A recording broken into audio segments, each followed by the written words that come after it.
When Daniel was 13, around 1994, he had recognized the potential of creating websites for the fledgling internet, so he started a small home business making websites for clients. He charged his first client $100, but then charged the next client $200. The price was still below the industry average, so as demand for internet websites began to explode, soon Daniel could charge $5,000 per website. To help expand the business, Daniel recruited students from his computing class. He successfully bribed them with the promise of video games. His earnings would eventually reach $50,000 per month, and by age 18, he was managing a team of 25. His parents only noticed his earnings when he started bringing home those large TVs. As time progressed, the internet began to see the growth of downloading music illegally. Since then, the world has changed for the Goliaths of the record industry, Sony, Universal, and others. The record companies say they will lose billions in sales because fans are getting their music for free, and they want banning stopped. Observing the trend, Daniel realized something. Later in an interview, he states his realization, quote, "You can never legislate away piracy. Laws can definitely help, but it doesn't take away the problem. The only way to solve the problem was to create a service that's better than piracy and at the same time compensates the music industry." This idea was the basis for Spotify. Aquaculture, the farming of fish, shrimp, shellfish and seaweeds, has been a source of human protein for nearly 4,000 years, especially in Asia. In the last decade, however, there has been unprecedented growth in aquaculture production, more than 300% since 1984, which has increased its importance in the modern food supply. It's the world's fastest growing food production activity. And globally, more than 25% of all fish and shellfish production in 1999 was attributable to aquaculture. Yet, this industry's contribution to the human diet is actually greater than the numbers imply. Whereas 1/3 of the conventional fish catch is used to make fish meal and fish oil for animal feeds, virtually all farmed fish are used as human food. Today, nearly 1/3 of the fish consumed by humans is the product of aquaculture. And that percentage will only increase as aquaculture expands and the world's conventional fish catch from oceans and lakes continues to decline because of overfishing and environmental damage. A maker has standards to control qualities of his or her products. According to the data collection by WWF, over the last 3 decades, about 1/3 of natural resources has been damaged. Humans have consumed energy resources more than the sustainable amount by 20%. Every country should record its ecological footprint. The ecological footprint is to calculate how much land each resident needs for survival. The land available for an individual's survival has decreased from 2.1 hectares to 1.8 hectares in the globe. And this means a total of 11.8 billion hectares is required globally. The ecological footprint for Australia is 7.7, and if the global average rises to something on the Australian consumption level, by 2050, we will need at least 2 extra planets to support our consumption. Traffic light colors, red, amber, and green, are used to indicate food's nutritional values according to a healthy standard. Different colors represent different food types, so that people can determine what to eat and when they need some certain types of nutrient.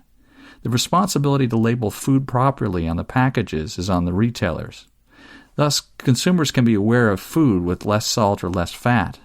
This system makes it easier for consumers to make decisions. My name is Evie Carroll. I'm a second year studying international business. My degree subject is made up of tutorials, lectures and independent learning, and today I'm going to speak about tutorials. Before each tutorial, we're asked to prepare in advance. We're usually given reading lists, which we have to complete before each tutorial.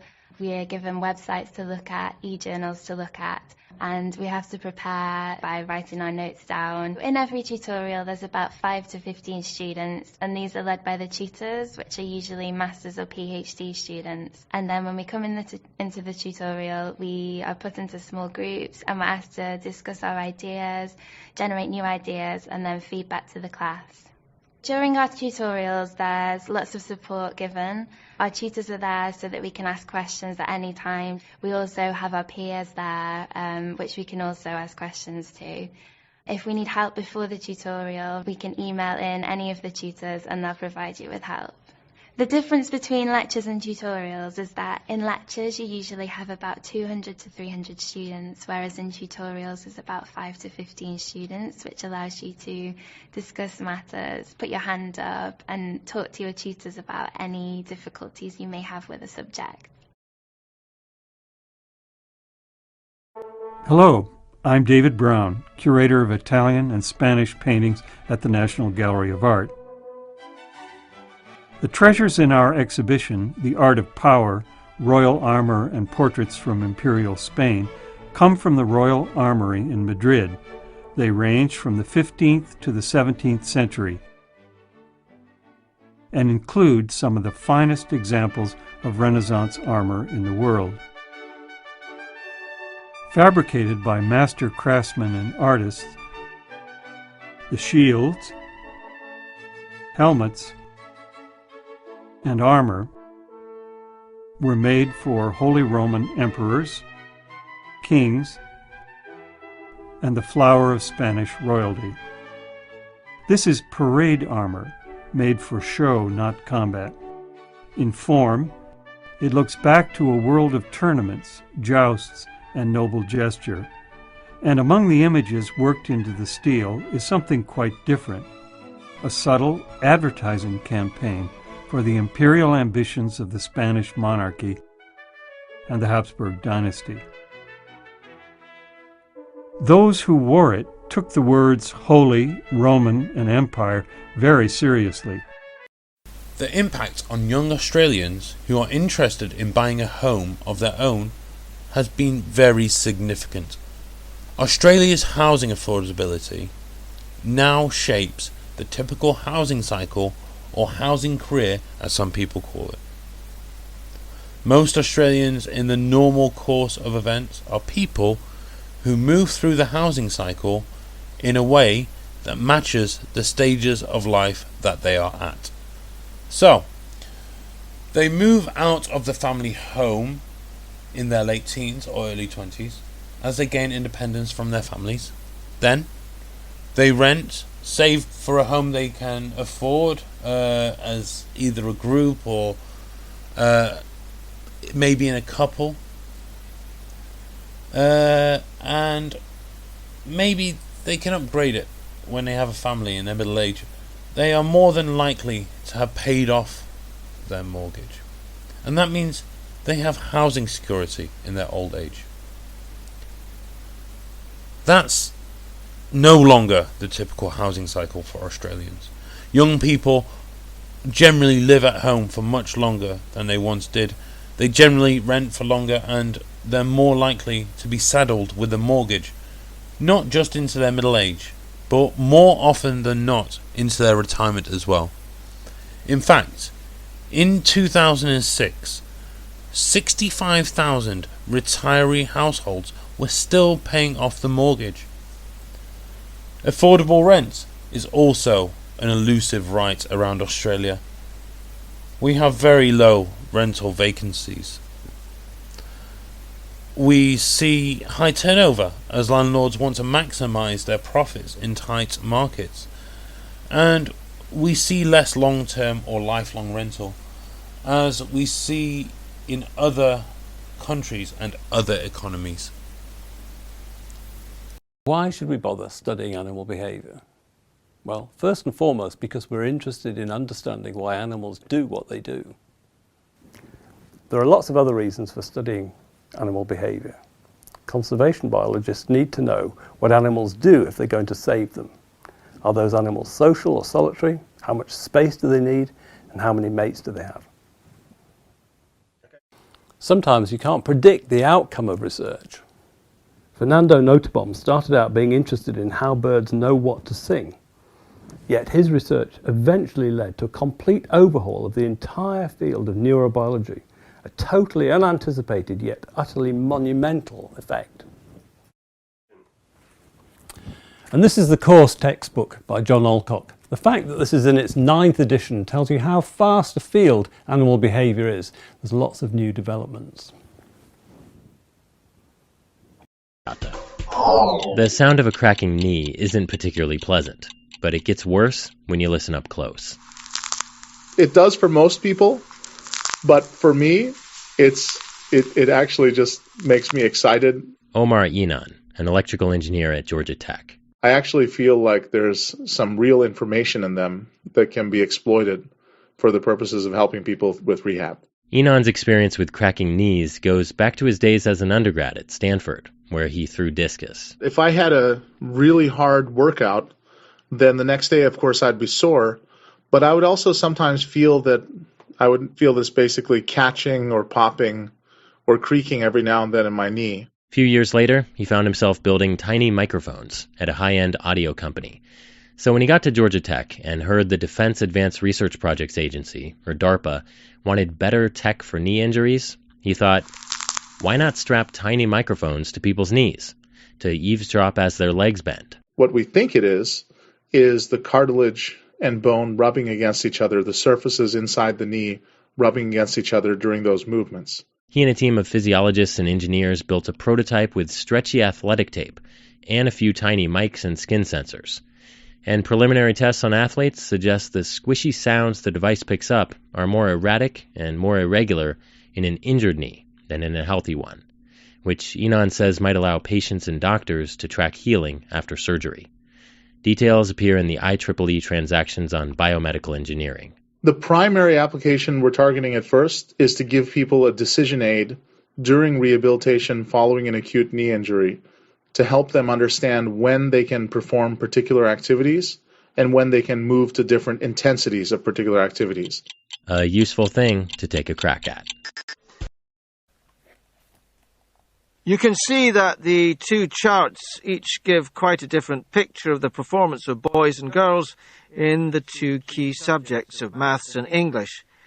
It shows that in English, girls consistently outperform boys over a period of 6 years, achieving scores about 10% above their male peers. There is quite a different picture when we look at the maths results, with no real difference between genders in the results. What is the explanation for these key differences?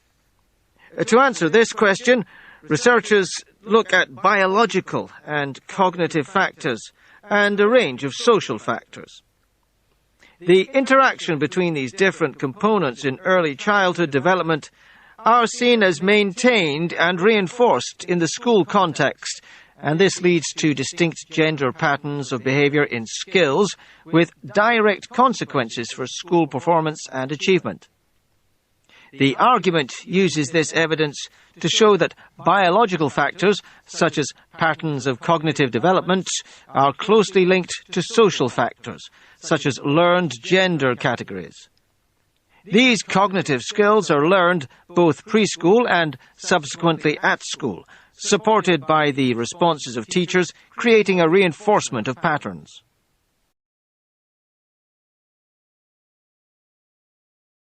Stem cells are cells that are undifferentiated, meaning they do not have a specific job or function. While skin cells protect your body, muscle cells contract, and nerve cells send signals, stem cells do not have any specific structures or functions. Stem cells do have the potential to become all other kinds of cells in your body. Your body uses stem cells to replace worn-out cells when they die. For example, you completely replace the lining of your intestines every 4 days. Stem cells beneath the lining of your intestines replace these cells as they wear out. Scientists hope that stem cells could be used to create a very special kind of personalized medicine in which we could replace your own body parts with, well, your own body parts. Stem cell researchers are working hard to find ways in which to use stem cells to create new tissue to replace the parts of the organs that are damaged by injury or disease. Using stem cells to replace damaged body tissue is called regenerative medicine. For example, scientists currently use stem cells to treat patients with blood diseases such as leukemia. Leukemia is a form of cancer that affects your bone marrow. Bone marrow is the spongy tissue inside your bones where your blood cells are created. In leukemia, some of the cells inside your bone marrow grow uncontrollably, crowding out the healthy stem cells that form your blood cells. Some leukemia patients can receive a stem cell transplant. These new stem cells will create the blood cells needed by the patient's body. There are actually multiple kinds of stem cells that scientists can use for medical treatments and research. Adult stem cells, or tissue-specific stem cells, are found in small numbers in most of your body's tissues. I've been thinking a lot about the world recently and how it's changed over the last 20, 30, 40 years. 20 or 30 years ago, if a chicken caught a cold and sneezed and died in a remote village in East Asia, it would have been a tragedy for the chicken and its closest relatives, but I don't think there was much possibility of us fearing a global pandemic and the deaths of millions. 20 or 30 years ago, if a bank in North America lent too much money to some people who couldn't afford to pay it back, and the bank went bust, that was bad for the lender and bad for the borrower, but we didn't imagine it would bring the global economic system to its knees for nearly a decade. This is globalization. This is the miracle that has enabled us to transship our bodies and our minds and our words and our pictures and our ideas and our teaching and our learning around the planet ever faster and ever cheaper. It's brought a lot of bad stuff, like the stuff that I just described, but it's also brought a lot of good stuff. A lot of us are not aware of the extraordinary successes of the Millennium Development Goals, several of which have achieved their targets long before the due date. That proves that this species of humanity is capable of achieving extraordinary progress if it really acts together and it really tries hard.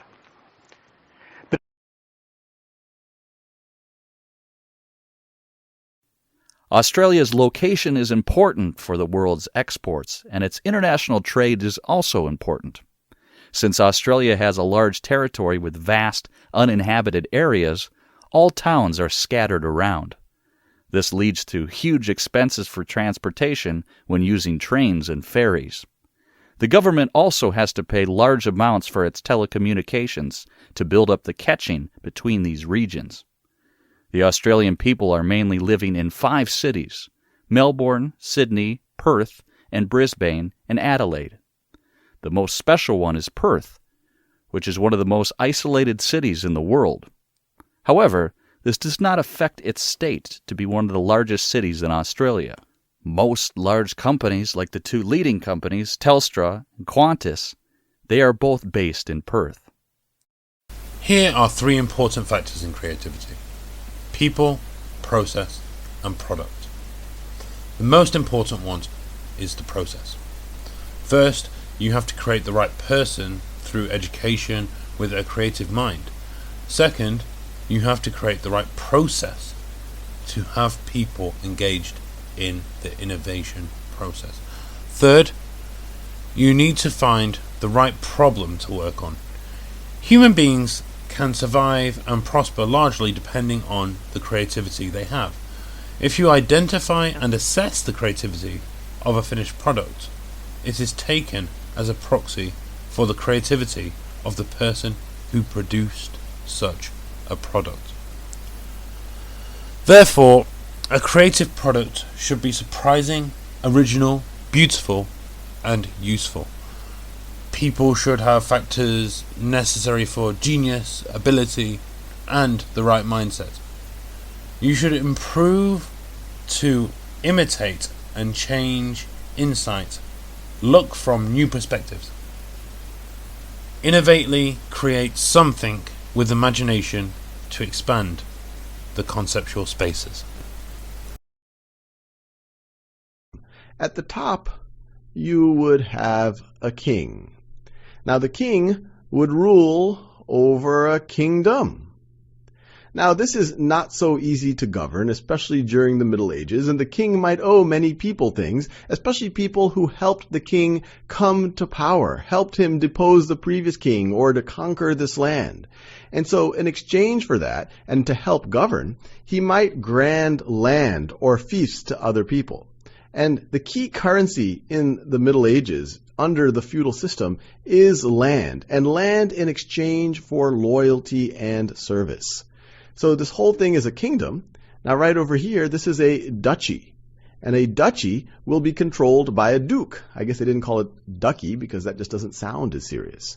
So the king might grant a duchy to a duke, and in exchange, the duke would provide loyalty, pledge their fealty. If the kingdom is threatened, the duke will fight alongside the king, would provide their own troops. If the king wants to go conquer other territories, same thing, and also provide the king with taxes, which might be in the form of coinage, depending on what time and region we are in the Middle Ages, or it might be in the form of a percentage of the agricultural production from this duchy.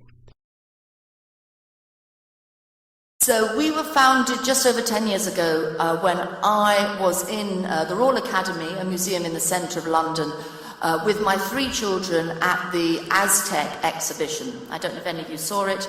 I had an older child and 2 younger children, twins, strapped in a pushchair. And one of my children, 3 years old, shouted, and I've never denied he shouted, "Monster, monster," at this statue which looked just like a monster. Had snakes for hair, a big beak for a nose, and I thought, this is fantastic. I've got a 3-year-old that's appreciating pre-Hispanic art. How good can it get? So I bent down and I said, yes, it looks just like a monster. And at that moment, a room warden came over, a gallery assistant came over and said we were being too noisy and threw us out. Wrong family. I was at that time a journalist with the Guardian newspaper, and 2 days later wrote a big piece in the Guardian about being thrown out of the Royal Academy. And what was really interesting was by the end of that day, we had at the paper over 500 emails from other families saying, museums aren't working for us, let's try and make it work. So that's what we did. In The Guardian, we set up a campaign. We called it the Kids Museums Campaign, but it didn't really exist. It was just a few pages. We ran loads of stories on it. I began touring the country, talking about how to make your museum family-friendly. In the early years of ATM machines, there were many complaints with the ATMs. The machine was programmed to allow a customer to collect their money first and then take their card. However, this made many people forget their cards, and it was a worrying issue because anyone could have access to one's bank account. Now, in the UK, the ATM machines have been reprogrammed so that customers will take their card first and then collect their money. As a result, it will be less likely for them to forget the money since that was the main reason for them to use an ATM. Although, people sometimes still forget to take their money. It is more catastrophic to lose your card because it can access your bank account. Picture is a picture, sort of artist's impression before the space age of what Venus might be like on its surface. And so this was looking at the planet Venus. It was science fiction and science fact all the way up to 56 before the start of the space age. But it wasn't completely disproved, this idea of a really sort of lush environment on Venus, until 1967, which is when the first measurements in detail were done at Venus. So Venera 4 and Mariner 5 confirmed the feeling from an earlier space mission that, in fact, the surface of Venus was not like this at all, but extremely hot, and also that the clouds were made of sulfuric acid, so there wasn't a nice water cycle like is going on in this picture. But it had to wait for these in situ measurements by a spacecraft to actually do that. And so Venus turned out not to be quite as Earth-like as we thought. And I'll sort of tell you about some of the latest results from Venus Express, which say actually there are some Earth-like features, but to a large extent it's not like the Earth. Okay, so a brief comparison between... Thermodynamics. All right, let's start. Thermodynamics is the science of the flow of heat. So thermo is heat, and dynamics is the motion of heat. Thermodynamics was developed largely beginning in the 1800s, at the time of the Industrial Revolution. It's the taming of steel, the beginning of generating power by burning fossil fuels, the beginning of the problems with CO2 in the atmosphere, global warming. In fact, it's interesting to note that the first calculation on the impact of CO2 on climate was done in the late 1800s by Arrhenius, beginning of the generation of power, moving heat from fossil fuels to generating energy, locomotives, etc. So he calculated what would happen to this burning of fossil fuels, and he decided in his calculation, he basically got the calculation right, by the way. But he came out that in 2,000 years from the time that he did the calculations, humans would be in trouble. There are many functional areas and services in the library. You'll see the service desk after entering the library, and you can have these services at the service desk. There are computers on each floor, by which you can gain access to the internet and check emails and library catalogs. Follow the orange signs and you will find printers. Then, follow the instructions to use them. Remember to bring student cards. You have to use printers with your card. If necessary, you can ask the staff at the front desk to help you. In our survey, over 100 CEOs who had recently been through an acquisition or merger were asked which areas of their activities needed the most effort.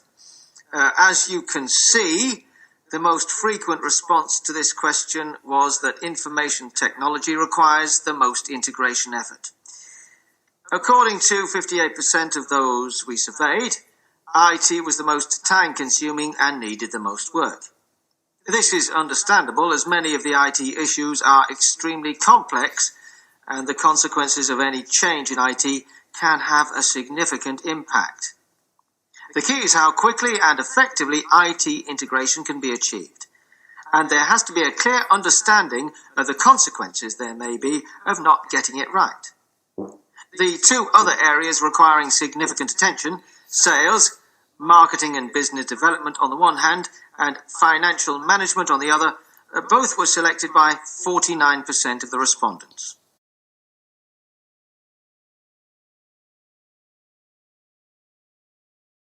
This is Hans Krebs, who in 1937 published a paper showing the sequence of chemical reactions by which energy is released in individual cells. It's called the Krebs cycle, which some of you may remember from your chemistry course in high school. Krebs is a wonderful example to me of how a scientist who is determined can overcome all kinds of human obstacles. Krebs' father constantly discouraged him and told him that he had just mediocre intelligence and would never do anything important in his life as a teenager. What Krebs remembers in his memoir, his father said to him, "You can't make a silk purse out of a sow's ear." And later on, when Krebs studied with the great biochemist Otto Warburg, Warburg also told him the same thing, not the same quote, but that he had only mediocre ability and would never be a great scientist. And we all hear about how important it is for parents to encourage their children, but sometimes the children will go on to do great things no matter what we say to them. People forget things every day, including experiences, feelings, and thoughts. We call this process biological forgetting. Remembering is hard for people, and people try to overcome biological forgetting.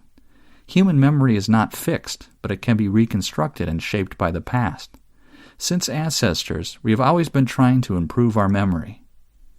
A leader can define or clarify goals by issuing a memo or an executive order, an edict or a fatwa or a tweet, by passing a law, barking a command, or presenting an interesting idea in a meeting of colleagues. Leaders can mobilize people's energies in ways that range from subtle, quiet persuasion to the coercive threat or the use of deadly force. Sometimes a charismatic leader such as Martin Luther King Jr. can define goals and mobilize energies through rhetoric and the power of example. We can think of leadership as a spectrum, in terms of both visibility and the power the leader wields. On one end of the spectrum, we have the most visible, authoritative leaders like the President of the United States or the Prime Minister of the United Kingdom, or a dictator such as Hitler or Gaddafi. At the opposite end of the spectrum is casual, low-key leadership found in countless situations every day around the world, leadership that can make a significant difference to the individuals whose lives are touched by it. Over the centuries, the first kind, the out-in-front, authoritative leadership has generally been exhibited by men. Some men in positions of great authority, including Nelson Mandela, have chosen a strategy of leading from behind. More often, however, top leaders have been quite visible in their exercise of power. Women, as well as some men, have provided casual, low-key leadership behind the scenes. But this pattern has been changing, as more women have taken up opportunities for visible, authoritative leadership. Uniquely stable, they seem to participate in no chemical reactions. But by understanding the stability of the noble gases, physicists discovered the key to chemical bonding itself. Dmitri Mendeleev added the noble gases to his periodic table in 1902, where he arranged the elements in rows and columns according to their atomic weight. Mendeleev was able to see repeating or periodic patterns in their properties. The noble gases appeared regularly in the periodic table, occurring in every eighth position, at least amongst the lighter elements. Soot, which comes from combustion of many different things, is black, so it's a strong absorber. In fact, it's second only to CO2 in terms of warming, so it's actually ahead of methane, which you hear a lot about. The interesting thing about soot and aerosols' impact on climate is that their lifetimes are so much shorter. So if we can reduce the soot, we could make changes within months versus tens of years. It's not to say we should ignore the CO2 and the greenhouse gases, but it could buy us some time while we actually do the right strategies to reduce the greenhouse gases. Many parents communicate and educate their children with two languages, probably because they both know more than one language or they come from different countries. Most of these parents think this can benefit their children's language learning, but actually kids will get confused when their parents use different languages from each other to describe the same subject. If one parent sticks to one language and the other one sticks to another, their children will not be confused anymore. To be a successful entrepreneur, you should have a good idea, but the definition of a good idea varies depending on whom you ask. A great idea should have several features. Firstly, the great idea should be various and novel. Secondly, the great idea should be unique, which means no one has thought about it. Thirdly, it is essential for great ideas to be transformative and productive. All ideas essentially are a combination of other smaller ideas, but this doesn't mean they can't be unique.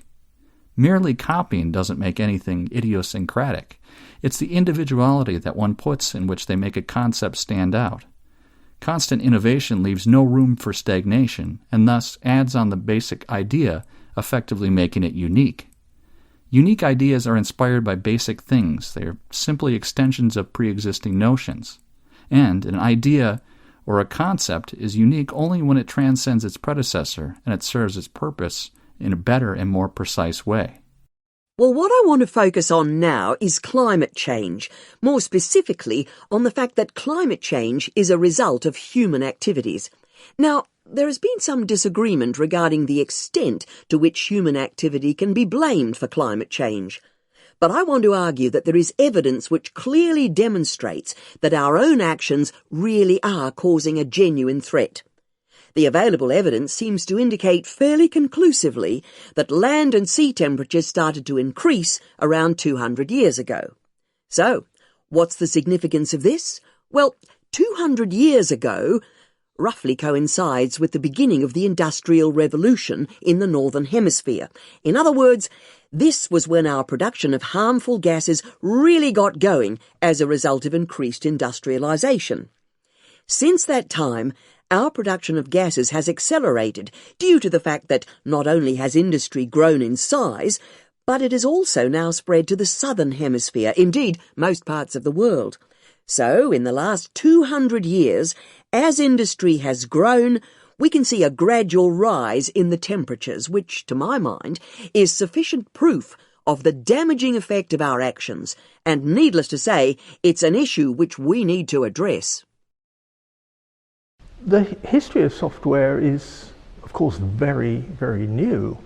The whole IT industry is really only 67 years old, which is extraordinary. To be so close to to the birth of a major new technology, a major new discipline, is quite remarkable given where we've got to in those 67 years. And the progression has been not so much a progression as a stampede, because Moore's law, the rapid expansion in the power of computing and the rapid fall of the cost of computing and storage and communications has made it feasible for information technology to move into all sorts of areas of life that were never originally envisaged. What has happened is that there has been, as I said, a stampede for people to pick the low-hanging fruit.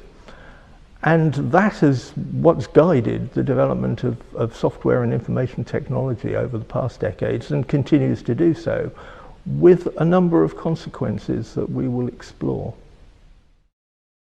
In today's class, we'll be examining some 19th century pattern books that were used for building houses. I think it's fair to say that these pattern books were the most important influence on the design of North American houses during the 19th century. This was because most people who wanted to build a house couldn't afford to hire an architect. Instead, they bought a pattern book, picked out a plan, and then took it to the builder. The difference in cost was substantial. In 1870, for example, hiring an architect would have cost about $100. At the same time, a pattern book written by an architect cost only $5. At that price, it's easy to see why pattern books were so popular. Some are back in print again today, and of course they cost a lot more than they did 100 years ago. But they're an invaluable resource for historians, and also for people who restore old houses. I have a modern reprint here that I'll be passing around the room in a moment so that everyone can have a look. Nikola Tesla. Living under the shadow of Thomas Edison, Tesla is lesser known, but his theories have given him a special place in the field. Here, we try to showcase some of the interesting facts that have come to light about Tesla. He was an electric engineer and a physicist of repute.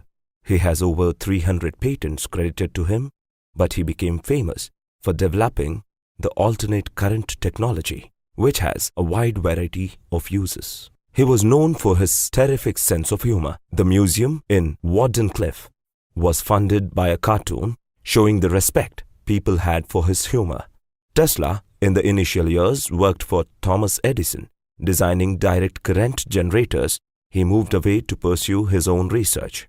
Though people described them as rivals, the fact of matter is that they were two sides of a coin. Tesla was at heart an environmentalist and was concerned about the way people were using the resources. He looked for ways to make renewable resources. In fact, he created artificial lightning in his lab and found differences in electric potential on Earth and high objects. As early as 1901, he had ideas about smartphone technology. He was a brilliant thinker, but could not put his thoughts and ideas into practice. Tesla never bothered about monetary gains for his research, and many a time did not have funds to work on his ideas. People term him a brilliant thinker and humanist. It is said that he had an earthquake mission in his lab, and on many occasions he would frighten the entire neighborhood when he used it. It is said that Mark Twain was one of the victims of this exercise. Most people think of astronomers as people who spend their time in cold observatories peering through telescopes every night. In fact, a typical astronomer spends most of his or her time analyzing data and may only be at a telescope a few weeks of the year. Some astronomers work on purely theoretical problems and never use a telescope at all. You might not know how rarely images are viewed directly through telescopes. The most common way to observe the skies is to photograph them. The process is very simple. First, a photographic plate is coated with a light-sensitive material. The plate is positioned so that the image received by the telescope is recorded on it.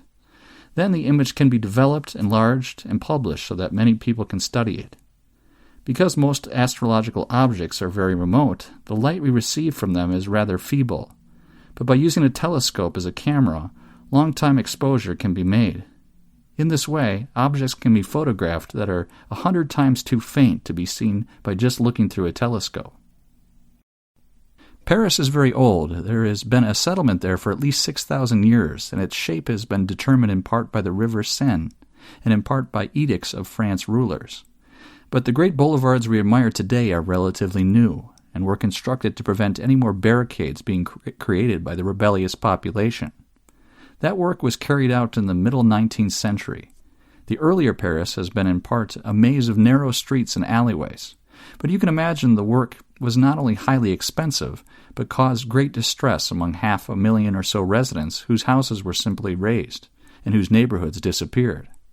What is done cannot usually be undone, especially when buildings are torn down. Look at any photo of Earth's night side, and you see the planet lit up like a Christmas decoration. As the glowing lights of bustling cities expand, the serenity of natural darkness wanes. But the repercussions are not just the loss of the starry night sky. Light pollution also affects animals who depend on a nighttime environment to survive. Many bird species use the stars to navigate at night. Baby sea turtles use moonlight reflected off the ocean to guide them back to the water. City lights can confuse them and veer them off course. Humans are not immune either.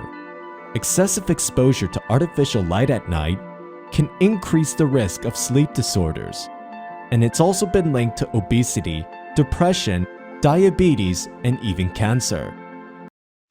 You might think that most of the patients at sleep clinics are being treated for sleeplessness, commonly referred to as insomnia, but that is not the case. The majority of sleep clinic patients suffer from disorders of excessive sleep, or hypersomnia. While most insomniacs somehow manage to drag themselves through the day and function at acceptable, although not optimal levels, this is not so for people who suffer from hypersomnia. They are incapacitated by irresistible urges to sleep during the day, often in inappropriate situations, at business meetings, in supermarkets, or at parties. Even more dangerous is their failure to remain awake when driving or operating machinery. Falling asleep in such situations could obviously be life-threatening. Many hypersomniacs suffer from narcolepsy, for which the primary symptom is excessive daytime sleepiness. Though not apparent in childhood, this symptom most often appears for the first time during the teen years and continues throughout a person's life. The sleep attacks may occur as many as 15 to 20 times during the course of the day and last for periods from 15 minutes up to 2 hours. What can be done to help those suffering from narcolepsy? There are certain drugs that can help, and specialists suggest voluntary napping to decrease the frequency of such sleep attacks. We are going to start Chapter 3 today. The chapter is on cave paintings. Who can tell us about cave paintings? The drawings are mostly of animals. Correct. The animals are mostly bison, horses, and deer. The most common themes in cave paintings are large wild animals such as bison, horses, aurochs, and deer. Anthropologist Abby Bruil interpreted the paintings as being hunting magic. That is to say, they were meant to increase the number of animals. Drawings of humans are rare and are usually schematic rather than the more naturalistic animal subjects. Who can guess when cave painting started? Prehistoric times? Yes, the paintings were made during the Upper Paleolithic, about 40,000 years ago. Let me ask you another question. Who drew the paintings? Artists? Good answer, but who were the artists? What were their positions? Tribal leaders? Close, but incorrect. The artists were believed to be respected elders or shamans. The main colors of the paintings were limited to yellow, brown, charcoal, red, hematite, and manganese oxide. This is Scientific American's 60-Second Science. I'm Steve Mirsky. Got a minute? Why do bumblebees pick some flowers over others? Researchers have known for a while that a flower's color can be a signal. Color is shorthand that says to a bee, hey, I got some good quality nectar here. Why don't you stop by for a visit? But new findings show that bees also use color to get clues about a flower's temperature. And according to a study from a British research team published in the journal Nature, some like it hot. Bees use up a lot of energy just staying warm on some days. In fact, they can't even fly if they're too cold. So if one flower is warmer than another, a bee can save some of its fuel by basking on that flower while it's doing its pollinating business. And it turns out that bumblebees consistently do choose warmer flowers over cooler ones, even when the two flowers offered up the same quantity and quality of nectar. Some plants seem to be evolutionarily adapted to be slightly warmer because the warmer ones get visited more by the chilly bees.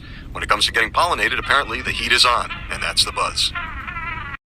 So the pace at which human minds have evolved over the last million years, and more recently probably the last 200,000 years, has been so frighteningly rapid that, the evolution of cognitive function and perception can only occur in small number of genes. If one needed to adapt dozens of gene changes in concert in order to acquire the penetrating minds that we now have, which our ancestors 5,000 years ago didn't have, the evolution could not have taken place. It really couldn't have occurred so quickly.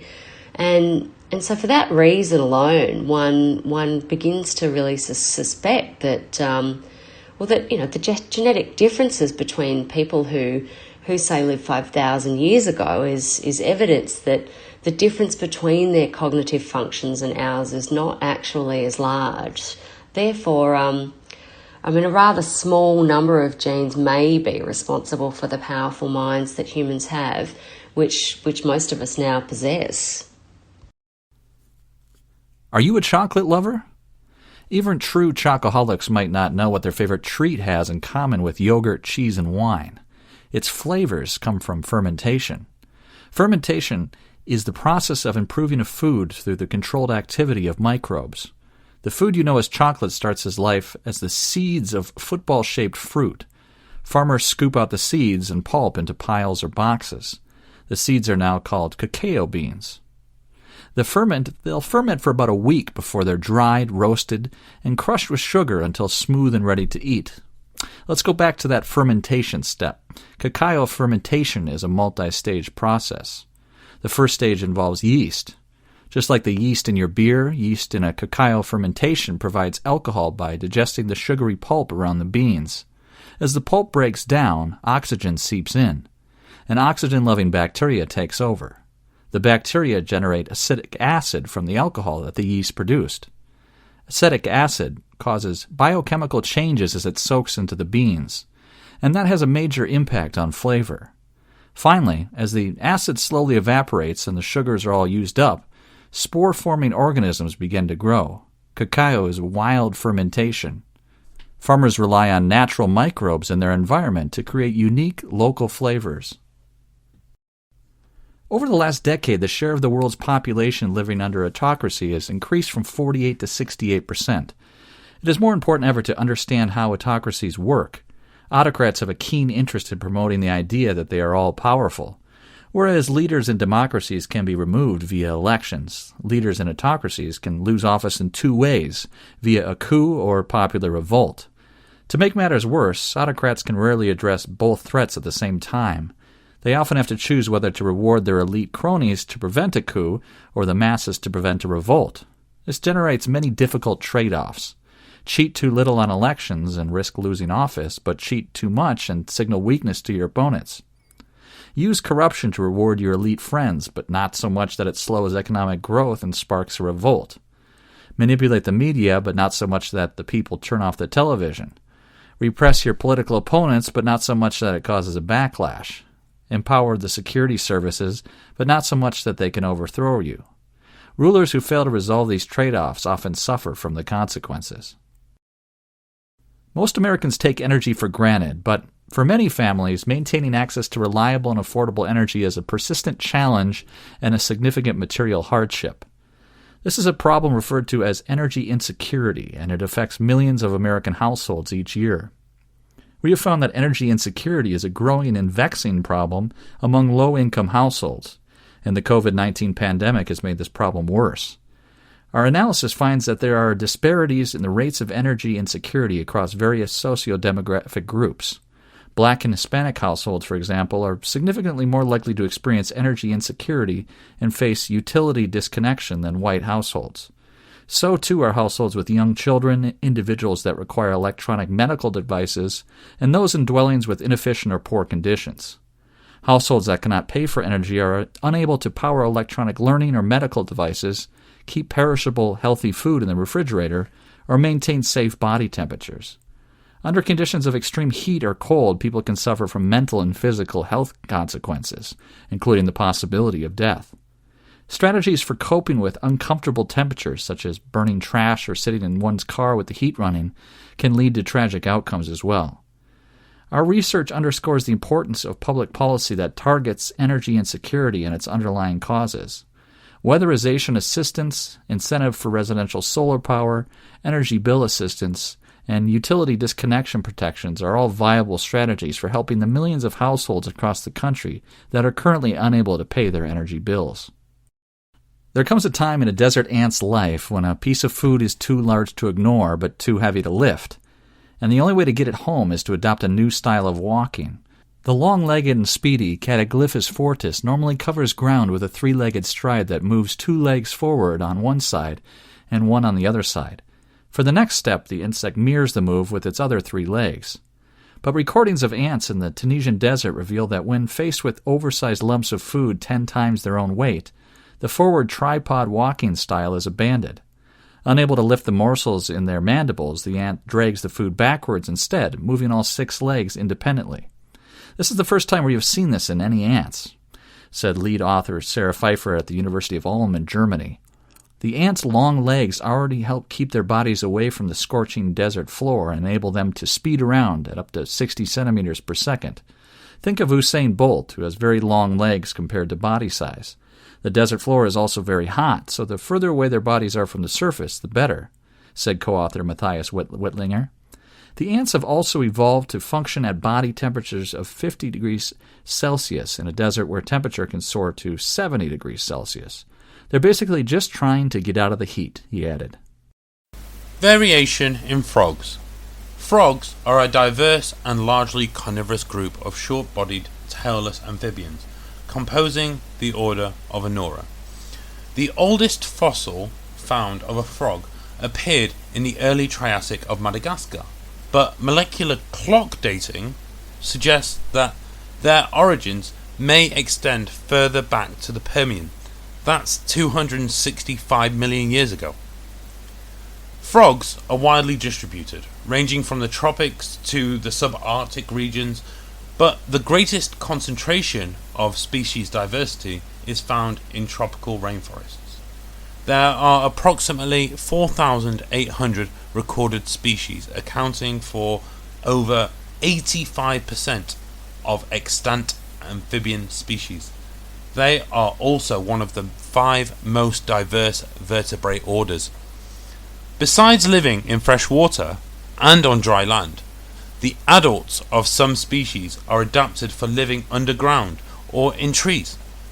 Adult frogs generally have a carnivorous diet consisting of small invertebrates, but omnivorous species exist and a few feed on fruit. Frogs are extremely efficient at converting what they eat into body mass. They are an important food source for predators and part of the food web dynamics of many of the world's ecosystems. Their skin is semi-permeable, making them susceptible to dehydration, so they either live in moist places or have special adaptations to deal with the dry habitats. Frogs also produce a wide range of vocalizations, particularly when they are in breeding season, and exhibit many different kinds of complex behaviors to attract mates, to tend off predators, and to generally survive. Frog populations have shown significant decline since the 1950s. More than 1/3 of species are considered to be threatened with extinction, and over 120 are believed to have become extinct since the 1980s. The number of malformations among frogs is on the rise, and an emerging fungal disease, chytridiomycosis, has spread around the world. Conservation biologists are working to understand the causes of these problems and to resolve them. Frogs are valued as food by humans and also have many cultural roles in literature, symbolism, and religion. Child language acquisition. 3 little words. So let's take them one at a time. Child. When do you start being a child? For many people, language acquisition starts at around about 12 months when kids say their first word. But don't forget the first year.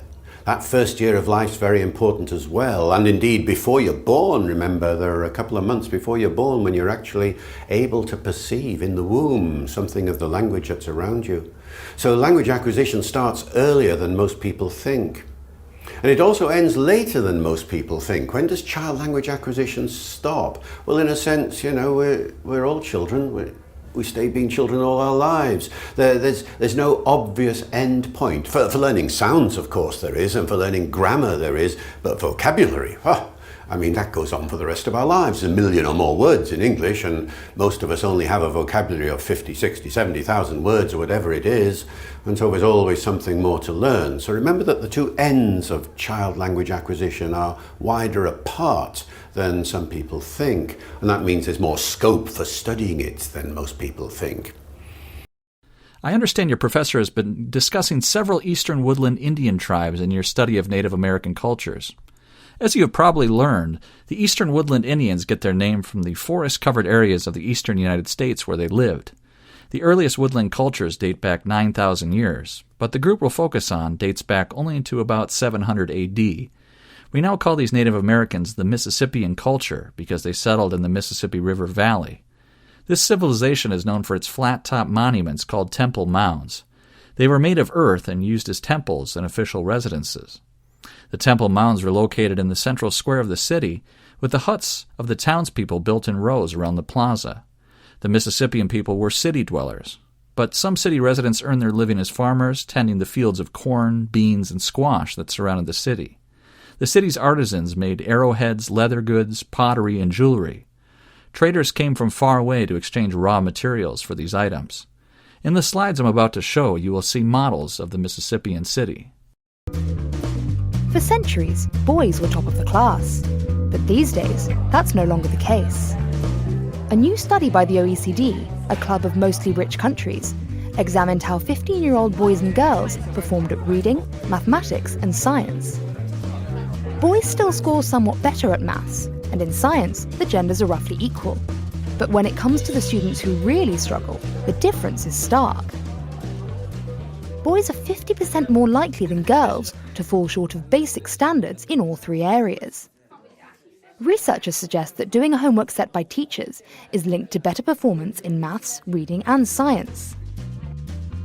Boys, it appears, spend more of their time in the virtual world. They're 17% more likely than girls to play collaborative online games every day. They also use the internet more.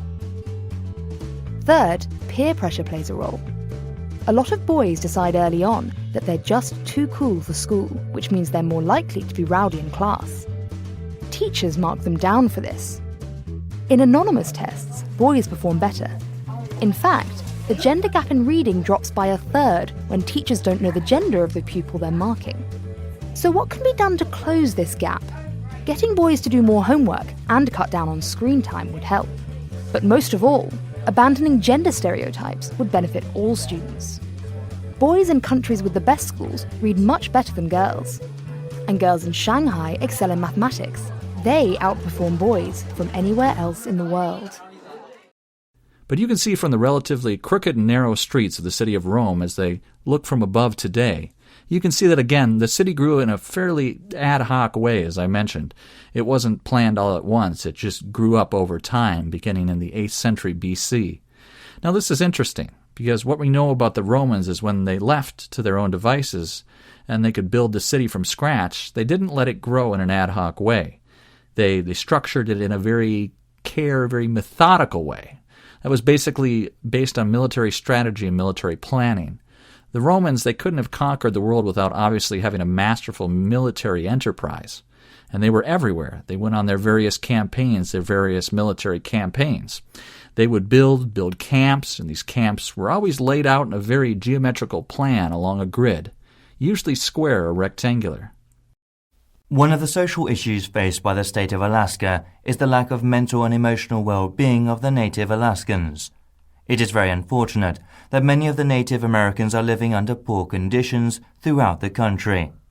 In the cases of Native Alaskans, even virtually entire villages are suffering from a lack of mental and emotional well-being, which includes continuing poor physical and mental health. Alcohol abuse, domestic violence, homicides, and suicides are frequent among them, which of course lead to families falling apart. It is tragic to see that many children are abused and not educated properly. As a matter of fact, the children themselves are abusing alcohol and other chemicals, and the rate is increasing over the time. Since parents are suffering from mental illnesses and alcohol abuse, they can't take care of their children. So many children are being taken care of by others or simply neglected. Therefore, we can conclude that Alaskan natives are losing hold of their communities, cultural identities, and most importantly, their childhoods. So you can see how serious the issue is. Plus, rather than making a living for themselves, they are depending on public services and subsidies. They have lost control of and responsibility for their economy and governing institutions. 1. The outside body was a reflection of one's interior. To understand what was happening inside for health and balance. Well-being meant being able to harmonize one's body in relation to dynamic relations between vital substances, human organs, and one's environment to live as long as possible. The immune system and microbiome are contemporary examples that help to understand human bodies in relation to entities such as bacteria, microbes, or pathogens. These offer key opportunities to reframe body ideals that engage vitality from within, such as metabolic health, rather than focus solely on externalities or ideal representations. We are in dire need of healthy bodies, societies, and environments. We come in all shapes and features that are desirable and beautiful. By caring for healthy bodies, placing more value on internal vitality, which takes into account living in relation to our environment and each other, we might be able to experience better health and collective well-being in this century. We can begin to heal by looking within ourselves. We can thrive by seeing vitality together.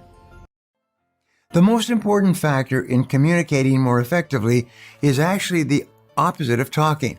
It's improving your listening skills. You must learn to start asking questions and listen attentively without interruptions. As a rule, you pay attention to people you most value. When you pay close attention to another person when they are talking, you signal to that person that you very much value them and the content of their comments. This is very flattering to another person, and it causes them to respond warmly to your attentiveness.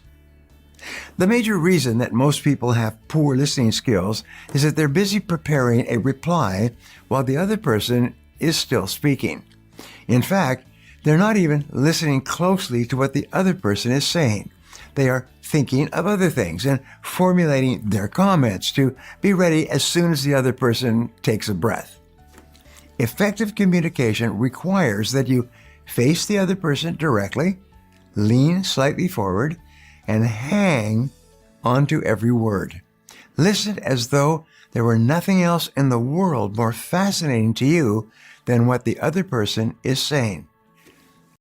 I want you to talk a bit about consciousness and conscious consumption, because I feel that you've got a different perspective on it than the typical, if you go and read a business school case on conscious consumption, it's about, well, what's the environmental footprint of this?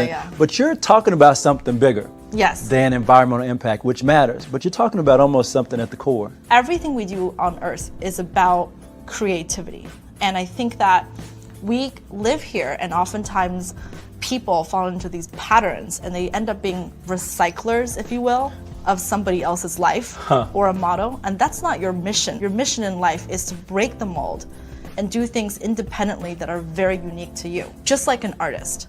So my mission is to create a network, the infrastructure, if you will, the highway, if you will, to support all kinds of artists. And if these artists can all actually make a living, like a thriving business, rather than be kind of the shunned career, then creativity will now be something that we as a society actually endorse and take pride in. In 1947, Ayer copyright Francis Geraghty came up with the slogan, "A diamond is forever," and the association with eternal love was solidified. It's appeared in every De Beers advert since 1948. It's been heralded as the advertising slogan of the century. It was so successful, Geraghty worked on every De Beers campaign until 1970, shortly after it was immortalized in the Bond film of the same name.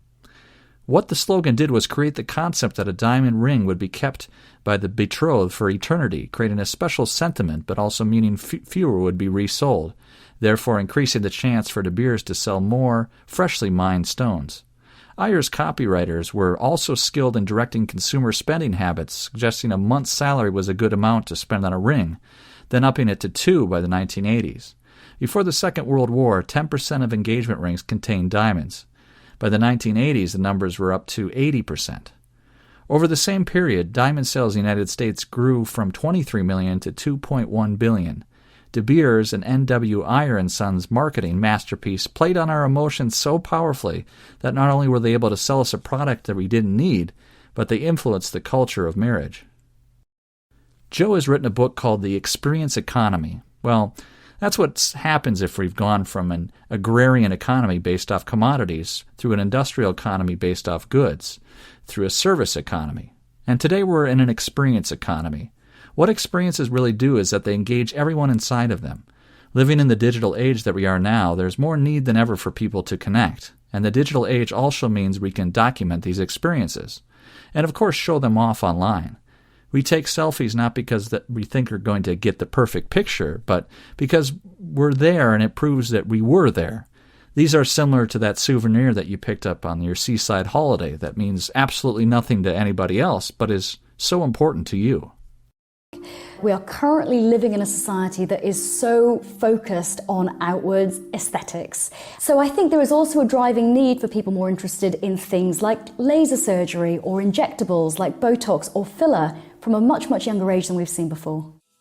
So despite the lure of magical remedies and luxurious concoctions, avoiding skin damage and combating the signs of aging don't need to be so expensive. Budget products can be equally as effective as their more expensive counterparts. The focus shouldn't be on the cost of the product. Wearing a good quality sunscreen, SPF minimum 30, ideally 50, throughout the year. The reason for that is that 80 to 90% of the signs that we associate with skin aging occur directly because of sunlight. So we're talking fine lines, wrinkles, pigmentation. Number 2 is the use of a vitamin A-based product or a retinoid. One doesn't need to spend a fortune, and probably once you're spending beyond more than £25–30 on a product, it's probably unnecessary. The sleep-associated consequences are more significant than you may realize. For example, in the spring, when we lose 1 hour of sleep, there is a subsequent 24% relative increase in heart attacks. In contrast, in the fall, in the autumn, when we gain an hour of sleep, there is a 21% reduction in heart attacks. Isn't that incredible? And I should also note that we see similar changes in things such as road traffic accidents, strokes, and tragically, suicide rates as well. In fact, even the economy suffers, with certain stock market returns taking a downswing following the shift to daylight saving time and that 1 hour of lost sleep. This is how fragile our brains, our bodies, and even our societies are when it comes to sleep loss. But said more positively, even just small increases in sleep can have immediate as well as long-term health benefits. So rather than thinking of sleep as a cost, we can instead think of sleep as one of the very best investments we can make. A person facing real dehydration won't be unsure if they need water. They'll do whatever they need to get it. It's one of our most basic instincts That's evolved over a very long time in environments where clean water wasn't nearly as readily available as it is today. So thanks to your kidneys, your body is really good at maintaining hydration. But if you stop counting 8 glasses of water a day, how much should you be drinking? The answer is simple. There is no should. When you feel thirsty, drink some water. You can trust your body. Unless you have kidney stones or are elderly, sometimes our messaging systems get a little worn with age, or your doctor has told you otherwise. Constantly monitoring how much water you drink is not really necessary. Here's a point that's often missed. Every single thing you consume contains water. Your morning coffee has water. So does your breakfast. And that snack, an apple, an orange, a glass of juice, a granola bar. Just like you, they're made of water too. So as long as you're listening to your body's internal sense of thirst, there's really no need to be counting those 8 glasses. Fiber is amazing. It affects the digestive tract from top to bottom. It is, very simply, a carbohydrate the body can't absorb. While other carbs are broken down into sugars, fiber passes by, sort of moseying along, doing all kinds of cool things. High fiber foods physically take longer to eat, so they help us pace our meals. The bulk also slows down digestion, especially in the stomach, and makes you feel full longer. Fiber also draws water into the stool, keeping it soft. Scratchy, hard stool is, to put it mildly, unpleasant. It also increases bacterial mass. The water and bacteria together increase the bulk of the stool, which helps it move along. Fiber also slows absorption of sugars into the bloodstream and reduces absorption of fats and cholesterols. And as fiber collects in your colon, it feeds all your good gut bacteria, helping you maintain a healthy microbiome. Fiber is associated with the reduced risk of diabetes, heart disease, several gastrointestinal conditions, and even certain cancers. What else can we do about noise? Well, very much like a carbon footprint, we all have a noise footprint, and there are things we can do to make that noise footprint smaller.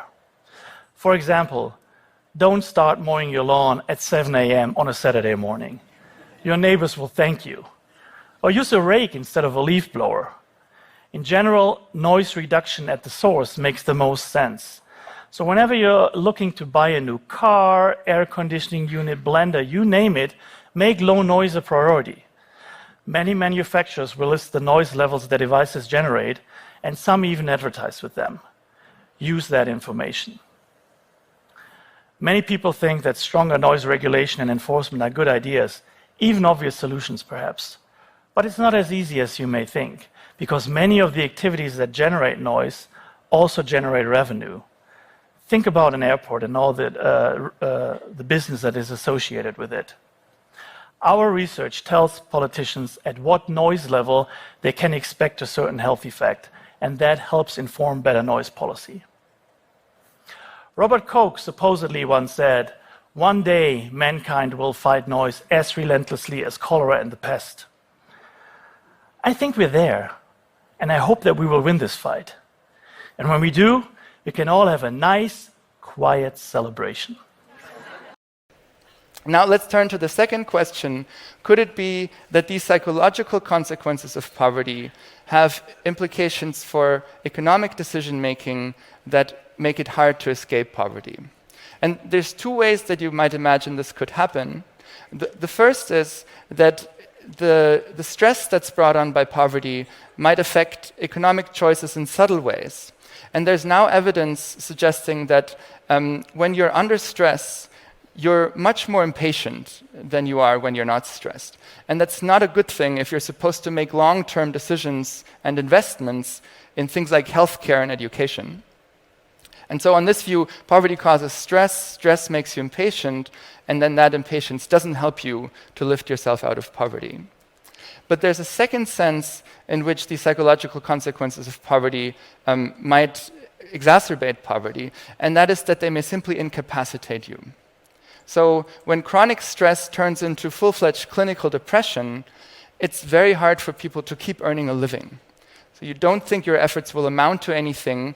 No amount of information about returns to education can convince you otherwise. It's hard for you to even get out of bed in the morning, and your livelihood crumbles. And so this is bad enough when you're wealthy, but it's worse when you're poor and you don't have as much of a safety net to fall back on. So as a result of this, there's a silent epidemic of depression among the poor. And that's a problem not only for psychological well-being, but also for economic outcomes. Small changes can add up to big shifts in the environment. We know this from decades of research on addictive substances. I understand we really would all like to believe that we're in charge, that we have complete freedom over what we eat. But how free can we be living in a saturated environment, one that continuously surrounds us with food products carefully engineered to get us hooked and keep us coming back for more? Those kids in the Tenderloin, they apparently live in what's called a food desert. They don't even have access to a grocery store.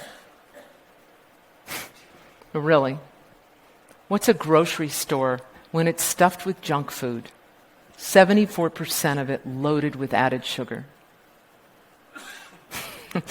All the health experts will tell you, shop around the perimeter of the grocery store. That way you can steer your way around all the junk that's in the middle. But how different is that from a strategy that steers children around drug dealers in the Tenderloin? We can do so much better than this. We don't have to live in an environment that is rigged to get us fat and then blames us for the health consequences and the medical bills. We don't have to sit by and watch our children suffer from diseases of adulthood. We can re-rig this environment to make it safe. It's not about personal choice anymore. It's about our public choice. Chopsticks are used in a huge portion of the world across much of Asia. About 1.5 billion people are covered in the chopstick sphere. Different cultures have slightly different variations of chopsticks. Chinese chopsticks would tend to be long and round. Korean chopsticks, which are flatter and often made of metal. And Japanese chopsticks tend to be round and very, very pointy. While chopsticks are actually really commonplace in American society today, there was definitely a time in the late 1800s where this idea that Asian men, because they ate rice with sticks, were of a different quality than American men who ate proper meat with knife and fork. But when China and the United States began their diplomatic engagement in the 1970s, Richard Nixon, Henry Kissinger had to practice eating with chopsticks. What's been really interesting to see is that as Asian cuisine has moved from the East into the West, chopsticks have become part of the experience. There's evidence of chopsticks as long ago as the Shang Dynasty, which is about 3,000 years ago, and they loved tripods during the Shang Dynasty. So when you cook with these big tripods, chopsticks were actually really useful because it was a way for you to stir and to reach without getting burned as the water was boiling in these really big pots.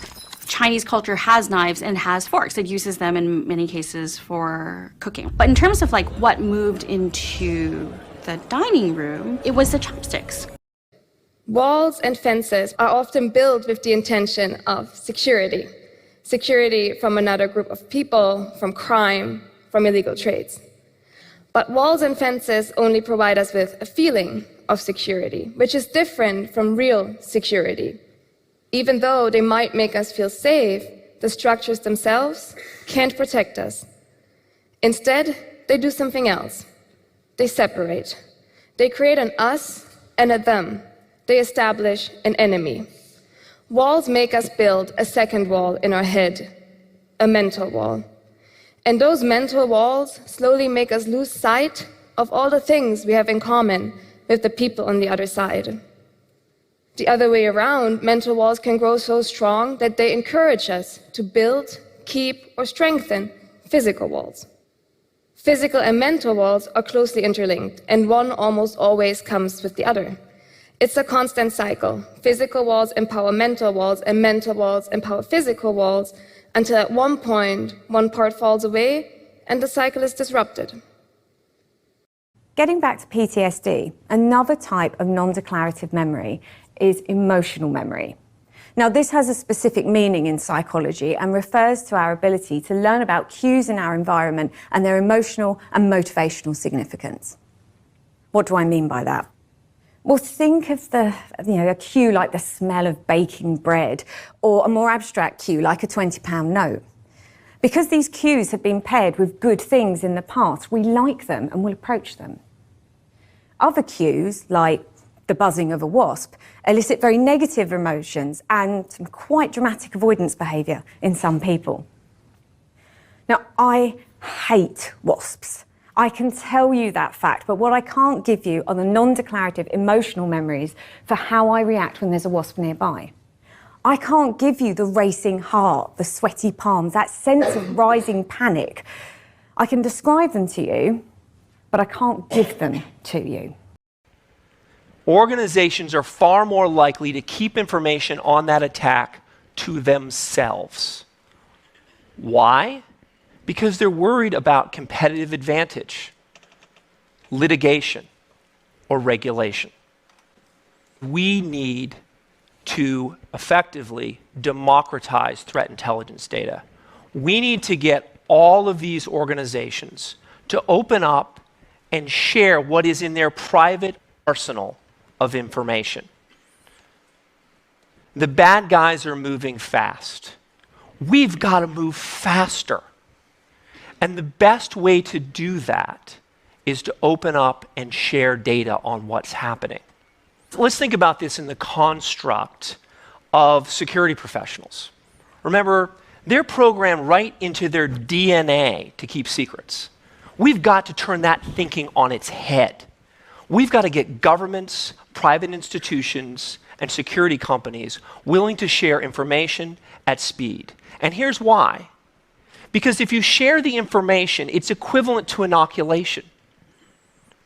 And if you're not sharing, you're actually part of the problem, because you're increasing the odds that other people could be impacted by the same attack techniques. Great feedback givers begin their feedback by asking a question that is short but important. It lets the brain know that feedback is actually coming. It would be something, for example, like, do you have 5 minutes to talk about how that last conversation went? Or I have some ideas for how we can improve things. Can I share them with you? This micro yes question does two things for you. First of all, it's going to be a pacing tool. It lets the other person know that feedback is about to be given. And the second thing it does is it creates a moment of buy-in. I can say yes or no to that yes or no question. And with that, I get a feeling of autonomy. The second part of the feedback formula is going to be giving your data point. Here you should name specifically what you saw or heard and cut out any words that aren't objective. There's a concept we call blur words. A blur word is something that can mean different things to different people. Blur words are things that are not specific. So for example, if I say, you shouldn't be so defensive, or you could be more proactive. What we see great feedback givers doing differently is they'll convert their blur words into actual data points. So for example, instead of saying, you know, you aren't reliable, we would say, you said you'd get that email to me by 11, and I still don't have it yet. Specificity is also important when it comes to positive feedback. And the reason for that is that we want to be able to specify exactly what we want the other person to increase or diminish. And if we stick with blur words, they actually won't have any clue particularly what to do going forward to keep repeating that behavior. Too often in marriage, we make sacrifices and we demand them without reckoning their cost. But there is wisdom in looking at the price tags attached to our marital decisions in just the way that divorce law teaches us to do. What I want is for people to think about their marital bargains through the lens of divorce and to ask, how is marriage a sacrifice, but an exchange of sacrifice? How do we think about our exchange? Second, how do we think about childcare and deal with the fact that there is no such thing as free childcare? How do we deal with the fact that some things can be separate and some things can be together, and if we don't think about it, then it will all be part of the joint enterprise. So basically, what I want to leave you with is that in marriage or divorce, people should think about the way that till death do us part, marriage is forever. Ultimately, the most important thing for learning is not the way the information is presented, but what is happening inside the learner's head. People learn best when they're actively thinking about the material, solving problems, or imagining what happens if different variables change. I talked about how and why we learn best in my video, The Science of Thinking, so check that out. Now, the truth is, there are many evidence-based teaching methods that improve learning. Learning styles is just not one of them. And it is likely, given the prevalence of the learning styles misconception, that it actually makes learning worse. I mean, learning styles give teachers unnecessary things to worry about, and they may make some students reluctant to engage with certain types of instruction. And all the time and money spent on learning styles and related training could be better spent on interventions that actually improve learning. You are not a visual learner, nor an auditory learner, nor a kinesthetic learner. Or more accurately, you are all these kinds of learner in one. The best learning experiences are those that involve multiple different ways of understanding the same thing. And best of all, this strategy works not just for one subset of people, but for everyone. The structure of language focuses us to attend certain aspects of language at the moment of using that language. It's known as the thinking for speaking hypothesis. There's evidence that language involves some kind of image simulation that has a consequence for how we perceive certain events. Color is quite a complex property of a visual world. Your brain is decoding color in quite a complicated way. So you may have languages that have a term to denote both green and blue, and typically we would call this a GRU term. You find this in languages like the Himba, for example, in the Namibian plains. In this experiment, we ask participants to look at the color tile, then after 30 seconds we show them the full array of colors, and we say, now pick the one that you just saw. And it's a very difficult task if you're an English speaker, but a Himba speaker can do it like child's play, because the color is central to them. You simply cannot recognize colors that are not easily encoded in your native language. Why do we snore? Is there a bigger issue? Well, it's quite simple, really. People snore when they're having a really boring dream, or when I'm doing my stand-up routine. See, lights out. I'm still working on the jokes. But for real, Mayo Clinic defines snoring as the hoarse or harsh sound that occurs when air flows past relaxed tissues in your throat, causing the tissues to vibrate as you breathe. People can snore due to a variety of reasons. Allergies or a cold might do it, as well as alcohol consumption or sleep deprivation. A person's weight could also play a factor. Even just the anatomy of your mouth and sinuses could play a part. No matter the puzzle pieces that add up to a person snoring, it could be a sign of a bigger issue, known as obstructive sleep apnea, or OSA. Now, not every snorer has this condition, even if their snoring is chronic, but OSA could be a serious condition that should be addressed by a medical professional. Essentially, when the brain sees something that's novel, it has to burn more energy to represent it, because it wasn't expecting that. This feeling that things are going in slow motion is a trick of memory. In other words, when you're in an emergency situation, a part of the brain called the amygdala comes online. This is your emergency control center. It lays down memories on what amounts to a secondary memory tract. These are very dense memories. And you're noticing everything around you and writing it all down. So when the brain reads that back out, there's such a density of memory there that the brain's only conclusion is that must have taken a long time. And I think this offers an explanation for why people think that time seems to speed up as they grow older. And it's because when you're a child, everything's new to you. You're figuring out the rules of the world. You're writing down a lot of memory. And so when you look back at the end of a year, you have a lot of memory of what you've learned. But when you're much older and you look back at the end of a year, you're probably doing approximately the same stuff you've been doing for the X number of previous years. And so it seems like the year just went by in a flash. Here are 5 steps to develop a strong research question. Step 1. Choose a broad topic. Go with the topic that sparks your interest, since you'll be spending quite some time with it. For me, I'm thinking maybe something about social media. Step 2. Do some preliminary reading about the topic. Okay, so I've read a lot of newspaper writing about how social media negatively impacts high school students' academic performances. And they also happen to be one of the most active age groups on social media. Step 3. Narrow down to a specific niche. This way, you can make sure the research is within a feasible scope instead of something too broad to achieve in a given time frame. Since academic performance is too broad, let me narrow it down to attention span. Step 4. Identify a research problem. So we have already established that adolescents are one of the most active age groups on social media platforms. But only a scarce amount of research has been done on the effect of social media has on the younger generation's attention span.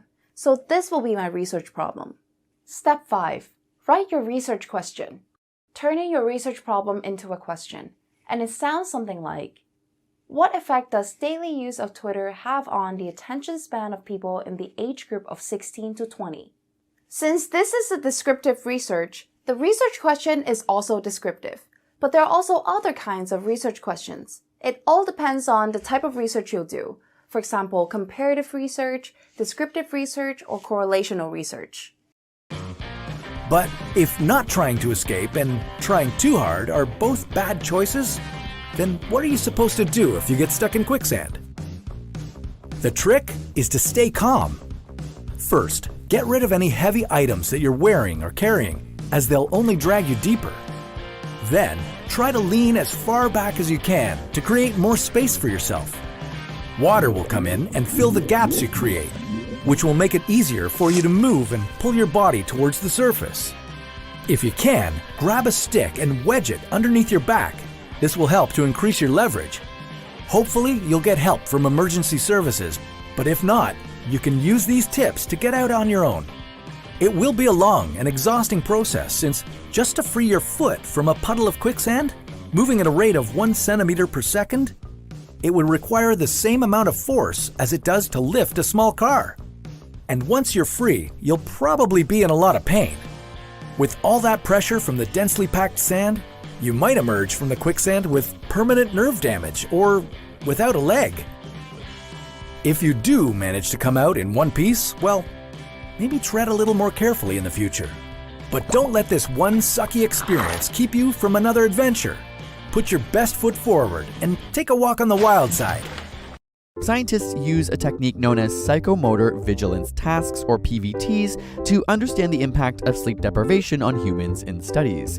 Simply put, it's a reaction test. A red button randomly turns green, and people have to push it as fast as possible. Not so surprisingly, those who get 8 hours of sleep over a 2-week period show very few lapses in attention and no cognitive declines. But those groups that receive either 6 or 4 hours of sleep see declining PVT results on almost a daily basis for the entire 2-week period.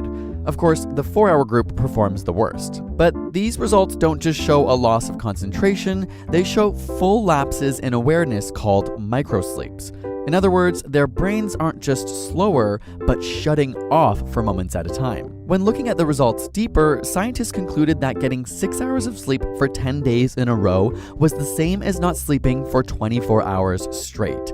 That's the same cognitive decline as being legally drunk. And if you get 4 hours of sleep for 11 days, it's like you haven't slept for 48 hours straight. A massive forest provides a whole lot of fuel. So unless we want our national parks to become heaps of ash, there are some blazes that we need to shut down as quickly as they start. Dumping crazy amounts of water on a forest fire is one pretty effective approach. Water does a couple big things. First, water interferes with that combustion reaction because as it vaporizes, it creates a layer of water vapor that separates the fire's fuel from the atmospheric oxygen that it needs to keep going. Second, the water cools the fuel, which slows and ultimately extinguishes the reaction. During a forest fire, firefighters work quickly to put out anything ablaze, including embers, which can fly around and spread the fire. They spray water from the ground and sky, refilling tanks at nearby water sources like lakes, rivers, or even your family's pool. At the same time, crews are creating a fire break, which is exactly what it sounds like, a break between the fire and its fuel. But dumping water and cutting down forest often isn't enough. So here's where that bright red stuff comes in. It's a long-term fire retardant, which means it can be sprayed on an area, and unless it gets washed away by a rainstorm, it'll stick around for months. It's made of 85% water, 10% fertilizer, and 5% other stuff like clay and gum thickeners that help keep it together so that it makes it to the ground from the plane. We all get afraid and feel fear. Seeing a spider, a loud noise, or a creak on the floorboard late at night can strike fear suddenly throughout our bodies.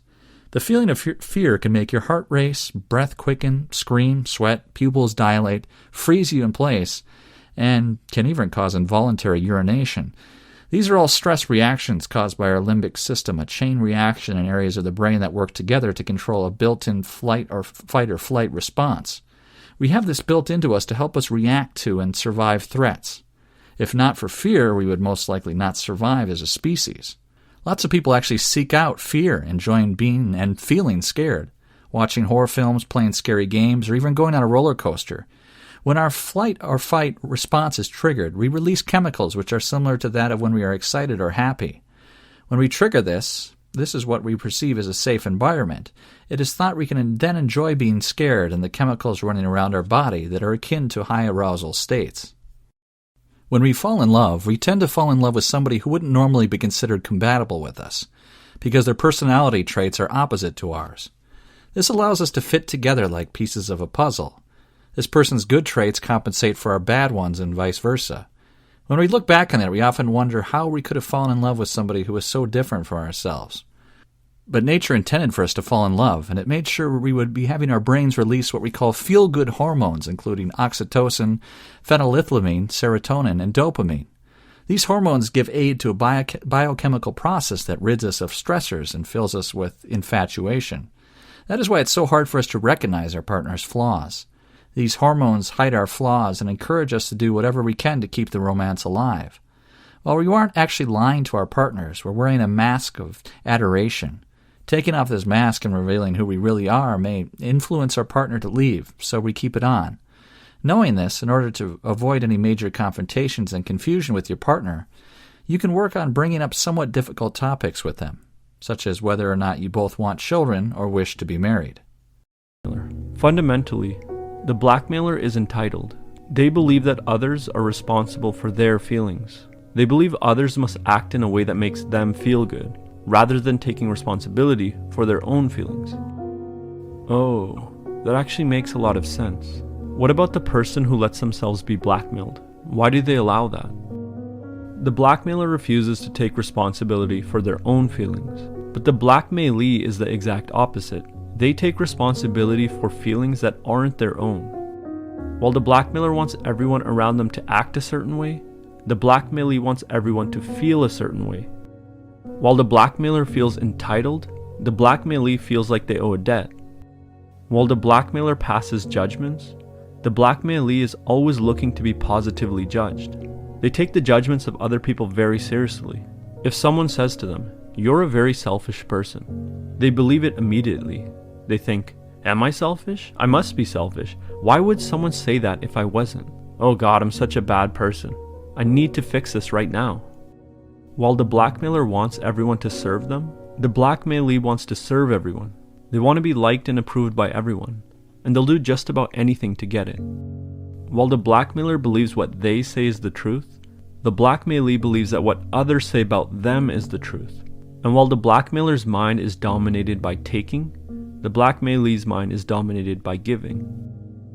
The idea is that you experience awe in situations where it's important to be acquiring information that you can use later. It makes sense. If something is awe-inspiring because it doesn't fit with your understanding of the world, that's probably something that you should know more about if you want to survive. The feeling of awe directs your attention away from yourself and toward your environment, so you can acquire more information about this new, possibly life-changing thing, whether it's positive or negative. So awe might have given us a social advantage or an intellectual advantage, language, or maybe some combination of both. But no matter why the emotion evolved, we know that it's incredibly powerful, to the point that it can totally hack your brain and body. For one thing, it can improve your physical health. It's been linked to lower levels of inflammation, which plays a role in all sorts of illnesses. Awe can also change your perception of what's causing events to unfold. Studies have found that it makes people more likely to interpret a series of events as the consequence of something intentional as opposed to random chance. It's all part of the search for an explanation for something your brain is struggling to comprehend,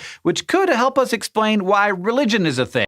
During a time when the church controlled what people could believe and the kings ruled over what people ought to own, John Locke, an English doctor, popularized 3 ideas that changed society and parenting forever.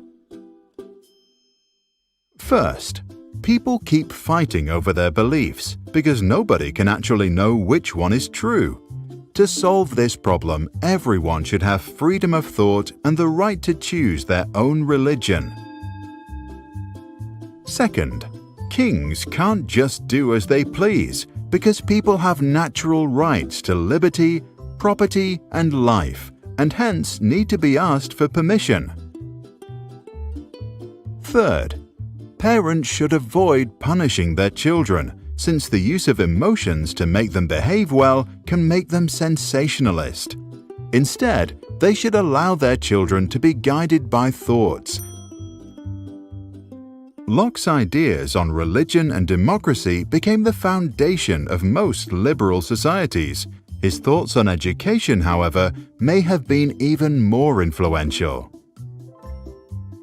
Locke understood that most people doubt new ideas without any other apparent reason than them being uncommon. However, teaching children how to think rationally and all for themselves works. Education is therefore the key to freeing society from political and psychological tyranny, and his book, Some Thoughts Concerning Education, became a parenting guide to that world. English philosopher John Locke gives us a pretty standard way to map out the boundaries of intuition, so that's where we'll start. Locke contrasts intuition to sensory perception on one side and to demonstration on the other. Sensory perception, he notices, is always about particular things. You see this pizza in front of you right now. Maybe you see that this pizza is round. But we aren't restricted to making judgments about particular things. When we judge that no round things are square, we aren't just thinking about that particular pizza, but about a more general and abstract truth. Judging that circles are different from squares, according to Locke, is intuitive. And at least in this kind of case, where Locke thinks we're recognizing features of our ideas, intuition is a perfectly good source of knowledge.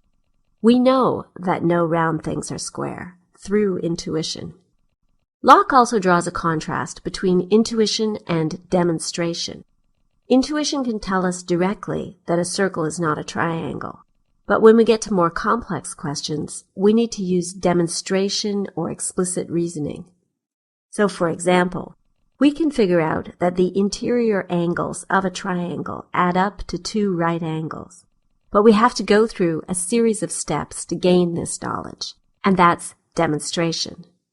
Demonstration requires conscious stages. Intuition is immediate. Locke notices that intuition and demonstration are connected, however.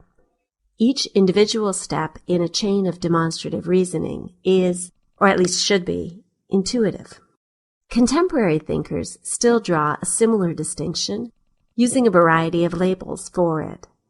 Montessori education is based on the principles developed by Maria Montessori, who opened her first school for children of low-income workers in an apartment building in Rome in 1907. The school was called Casa dei Bambini, Home for Children. This first casa was furnished with a teacher's table, a stove, a blackboard, some chairs, group tables for the children, and a cabinet filled with materials that Montessori developed in her earlier career when she researched how to teach kids who experience some form of mental disability.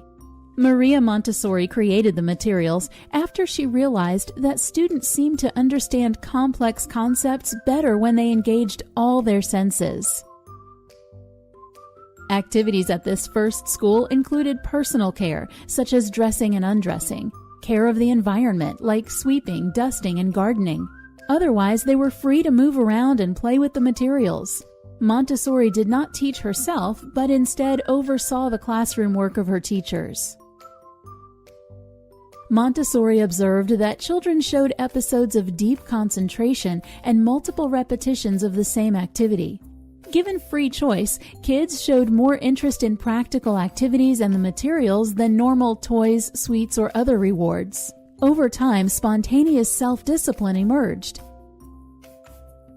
Montessori concluded that working independently, children seemed to reach new levels of autonomy and became self-motivated learners. She began to see the role of the teacher as a facilitator of young human beings who are free to move and act within the limits of a prepared environment.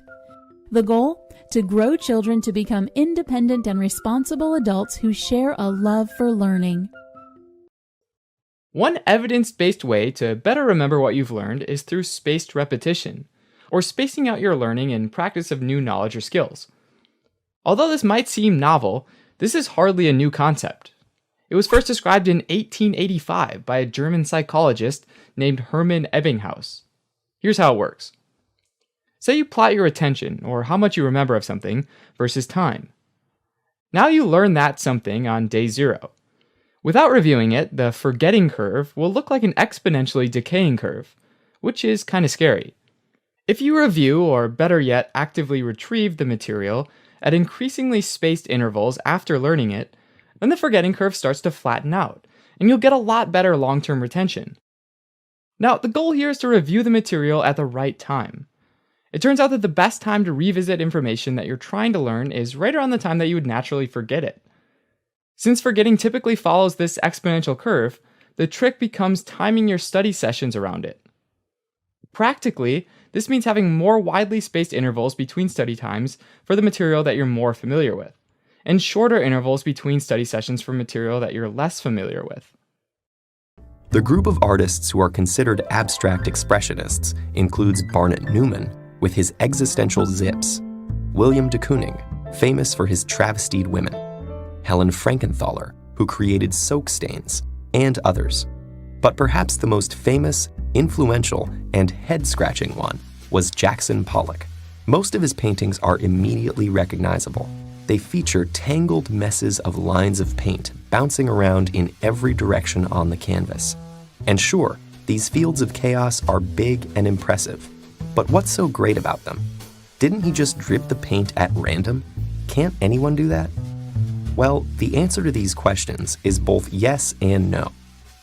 While Pollock implemented a technique anyone is technically capable of regardless of artistic training, only he could have made his paintings. This paradox relates to his work's roots in the surrealist automatic drawings of André Masson and others. These surrealists supposedly drew directly from the unconscious to reveal truths hidden within their minds. Occasionally, instead of picturing something and then drawing it, they let their hands move automatically and would later tease out familiar figures that appeared in the scribbles.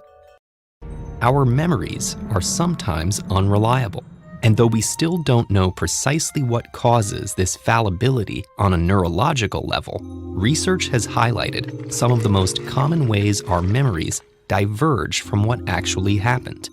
The Mall study highlights how we can incorporate information from outside sources, like other people or the news, into our personal recollections without realizing it. This kind of suggestibility is just one influence on our memories. Take another study, in which researchers briefly showed a random collection of photographs to a group of participants, including images of a university campus none of them had ever visited. When shown the images 3 weeks later, a majority of participants said that they had probably or definitely visited the campus in the past.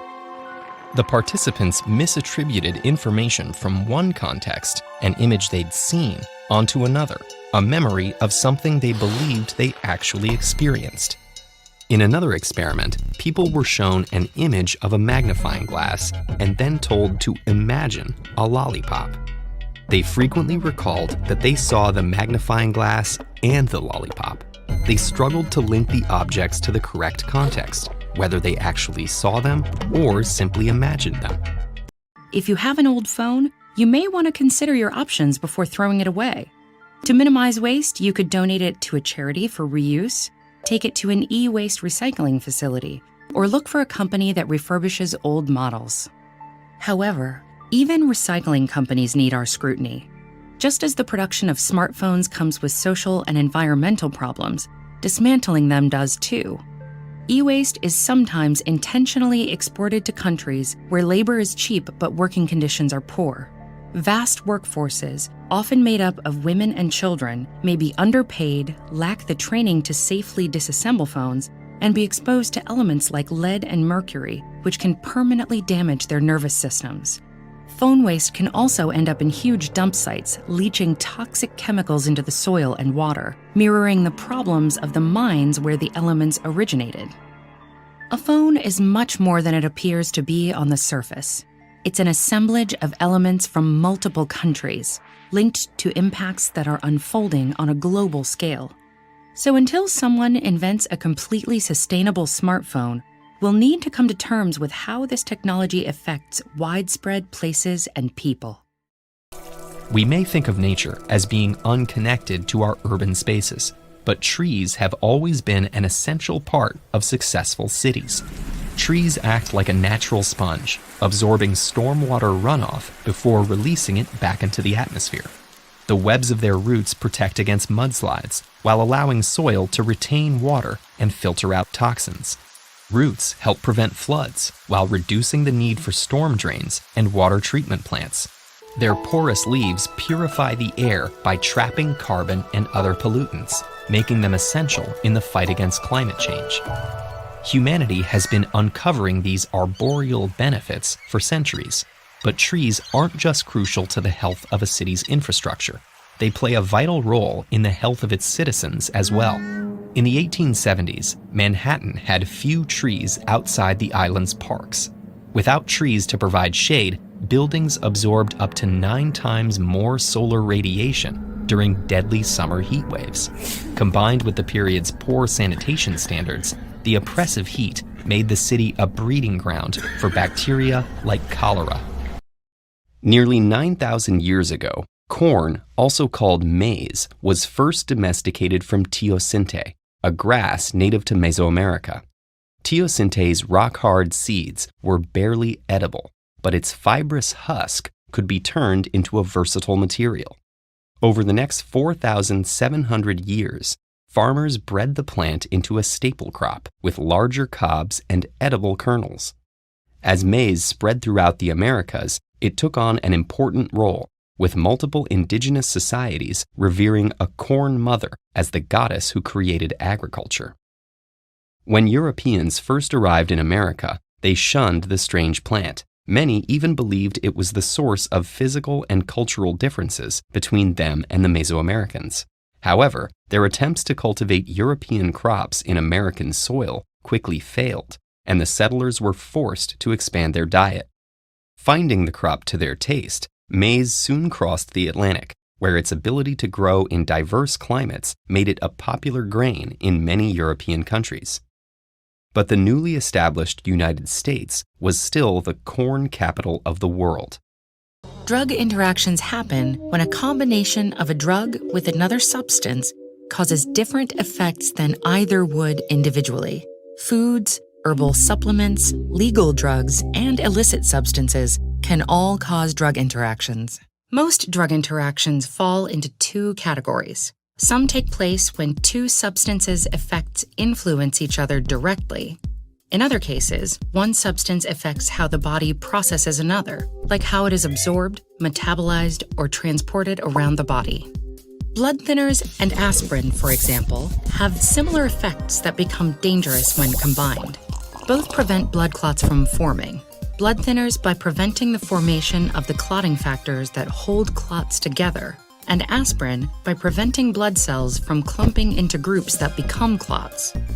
Individually, these effects are usually safe, but taken together, they can prevent blood clotting to a dangerous extent, possibly causing internal bleeding. While blood thinners and aspirin are generally harmless when taken individually, interactions where one substance exacerbates the effects of another can also take place between drugs that are independently harmful. Nobody knows exactly when humans began to create fermented beverages. The earliest known evidence comes from 7000 BCE in China, where residue in clay pots has revealed that people were making an alcoholic beverage from fermented rice, millet, grapes, and honey. Within a few thousand years, cultures all over the world were fermenting their own drinks. Ancient Mesopotamians and Egyptians made beer throughout the year from stored cereal grains. This beer was available to all social classes, and workers even received it in their daily rations. They also made wine, but because the climate wasn't ideal for growing grapes, it was a rare and expensive delicacy. By contrast, in Greece and Rome, where grapes grew more easily, wine was as readily available as beer was in Egypt and Mesopotamia. Because yeasts will ferment basically any plant sugars, ancient peoples made alcohol from whatever crops and plants grew where they lived. In South America, people made chicha from grains, sometimes adding hallucinogenic herbs. In what's now Mexico, pulque, made from cactus sap, was the drink of choice, while East Africans made banana and palm beer. And in the area that's now Japan, people made sake from rice. Although modern money laundering methods vary greatly, most share three basic steps: placement, layering, and integration.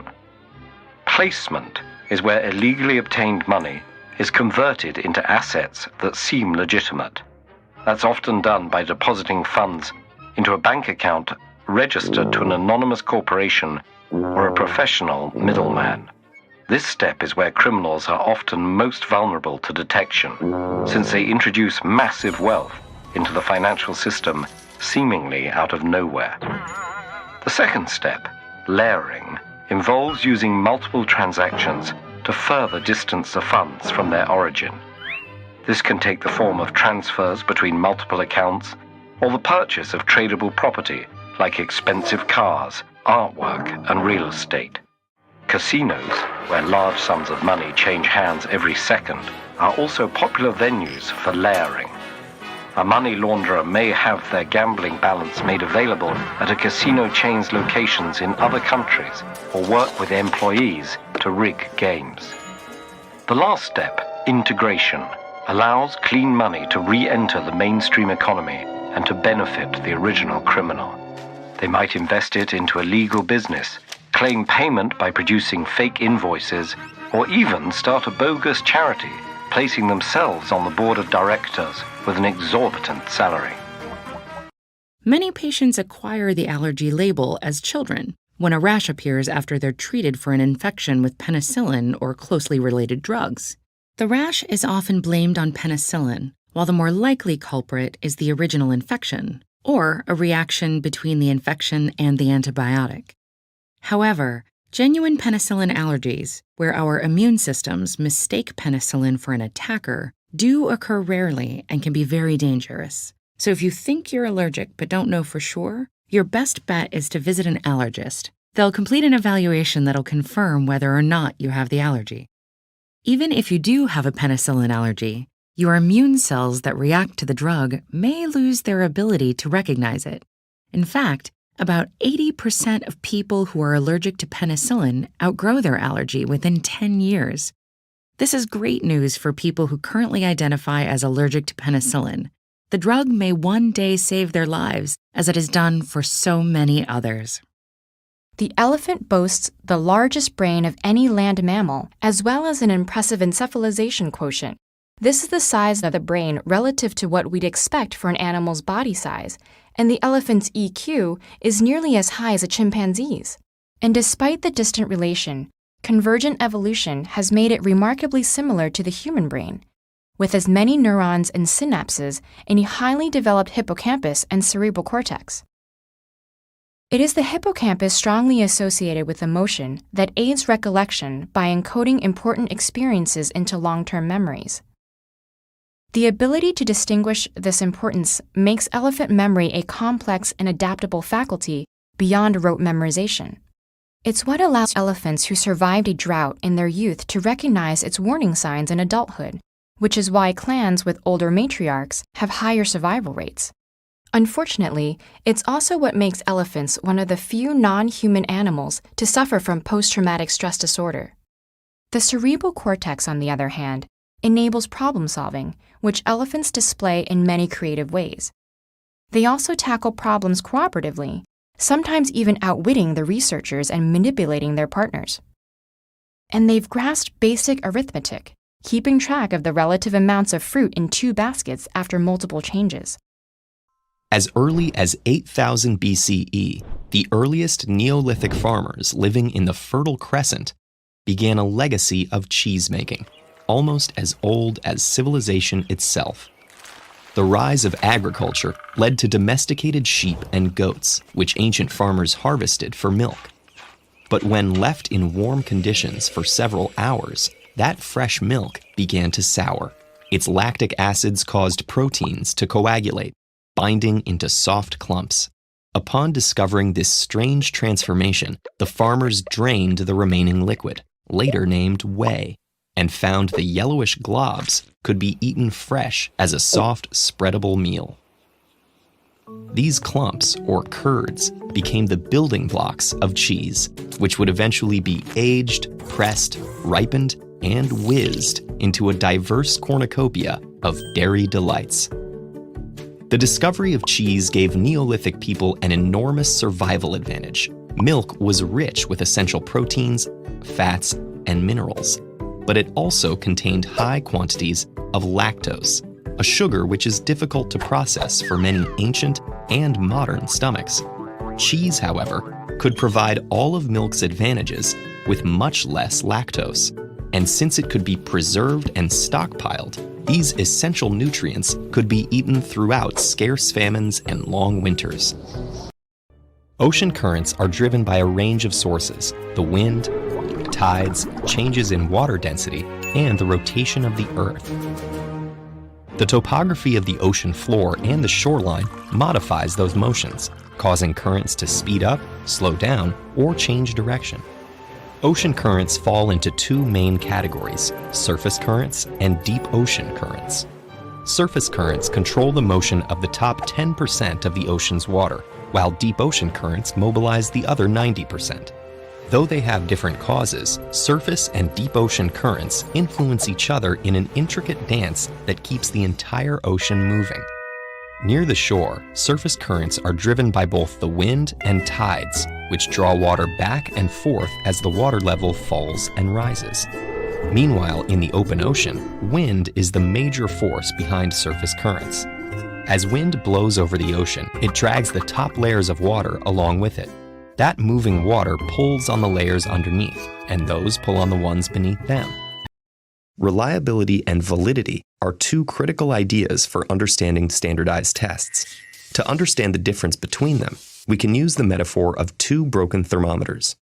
An unreliable thermometer gives you a different reading each time you take your temperature, and the reliable but invalid thermometer is consistently 10 degrees too hot. Validity also depends on accurate interpretations of results. If people say the results of a test mean something they don't, that test may have a validity problem. Just as we wouldn't expect a ruler to tell us how much an elephant weighs or what it had for breakfast, we can't expect standardized tests alone to reliably tell us how smart someone is, how diplomats will handle a tough situation, or how brave a firefighter might turn out to be. So, standardized tests may help us learn a little about a lot of people in a short time, but they usually can't tell us a lot about a single person.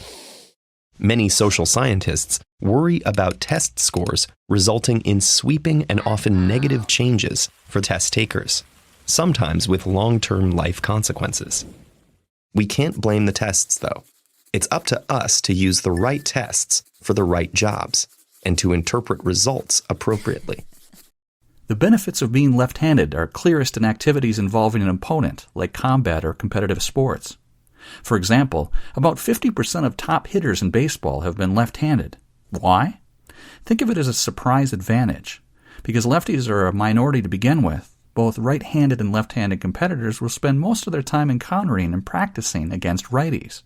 So when the two face each other, the left-hander will be better prepared against this right-handed opponent, while the righty will be thrown off.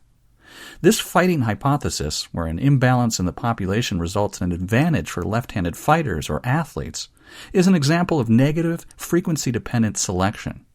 But according to the principles of evolution, groups that have a relative advantage tend to grow until that advantage disappears.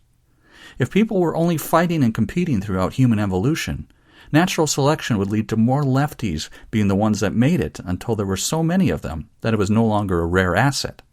So in a purely competitive world, 50% of the population would be left-handed. In the late 17th century, a medical student named Johannes Hofer noticed a strange illness affecting Swiss mercenaries serving abroad.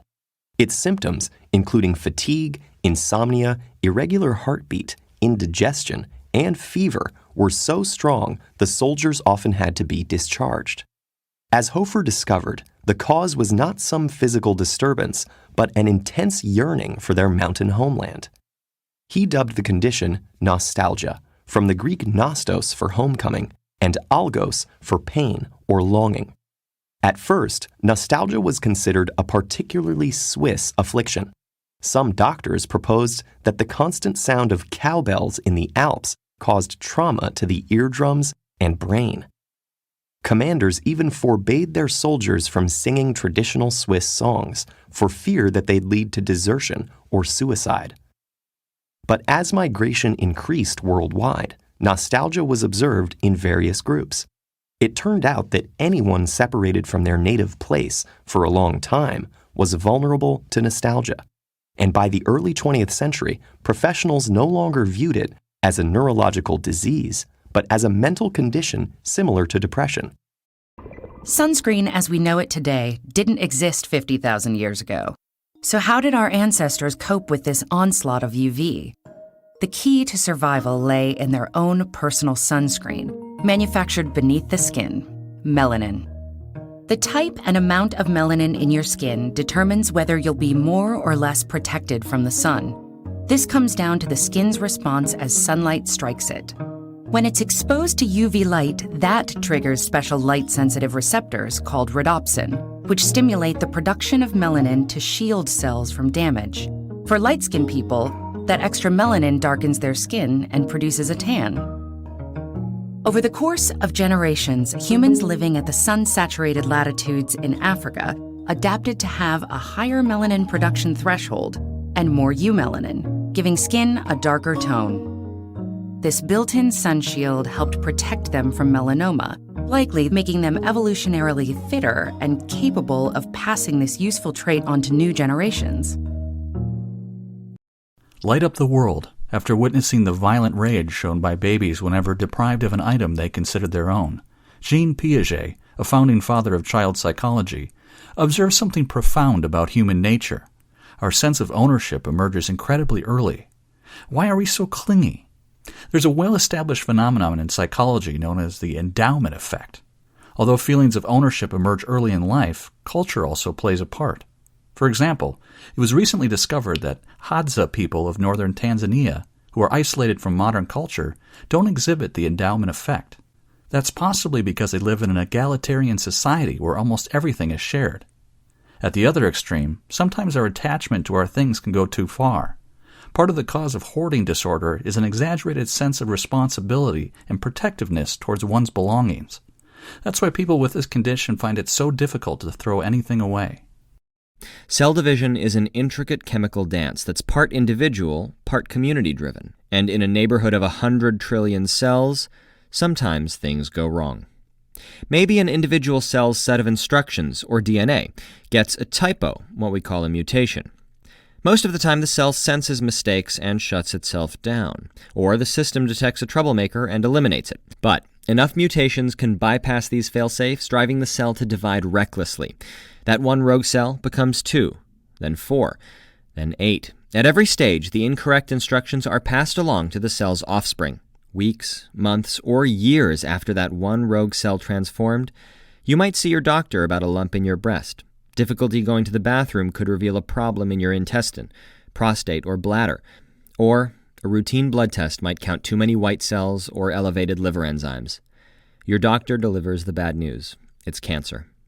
How do I learn to enjoy and embrace difficult things and have it be an integrated part of my life? So there are two things that really help me do that. Number one is more of a mindset shift, and it's more inner work. And number two is more of a practical, strategic thing that you do to yourself. Okay, so number one is to operate from an abundance mindset rather than a scarcity mindset. If you're constantly telling yourself like, oh, I have to go read books to get smarter. Oh, I have to go read a book now. Like, obviously you're not gonna have a good time while you're doing it. But if you identify as somebody who enjoys reading books, it's something that you like doing, it's just a part of who you are, then you're way more likely to actually follow through with doing it. This next tip is a little bit more practical and a little less theoretical. And that is to utilize habit bunching. And that is when you pair an already existing habit that you are used to doing with one that you're trying to work on. So for instance, I'm a sucker for a great cup of coffee. I have one in the morning and one in the early afternoon. I really enjoy the taste of coffee and I look forward to it every single time. Do I have an addiction?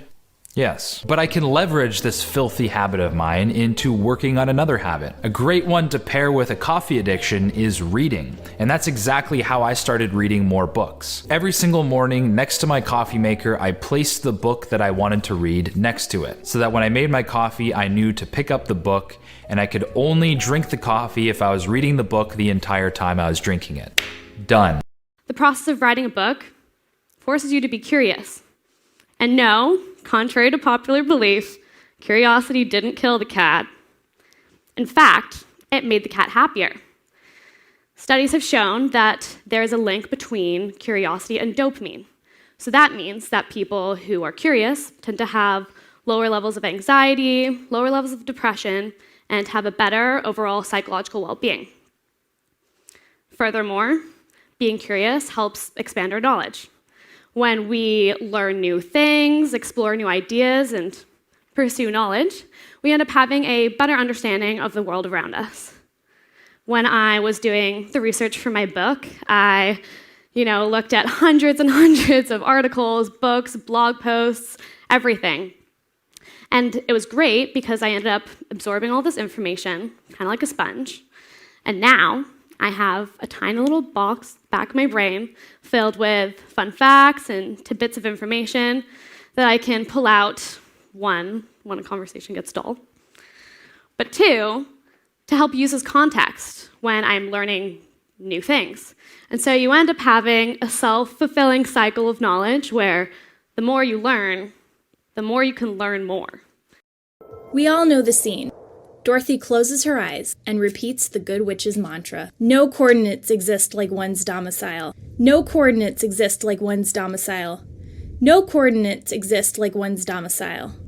Only Dorothy doesn't say that. She says 5 one-syllable words. There's no place like home. Each a word you probably learned in your first year of speaking. Each perfectly concise. It's not that L. Frank Baum didn't have a thesaurus. It's that in most cases, $10 words fail. When it comes to words, bigger isn't always better. $10 words are rendered worthless if they're not understood. That's not to say every piece of literature should be written at a 4th grade reading level, but it is important to know your audience.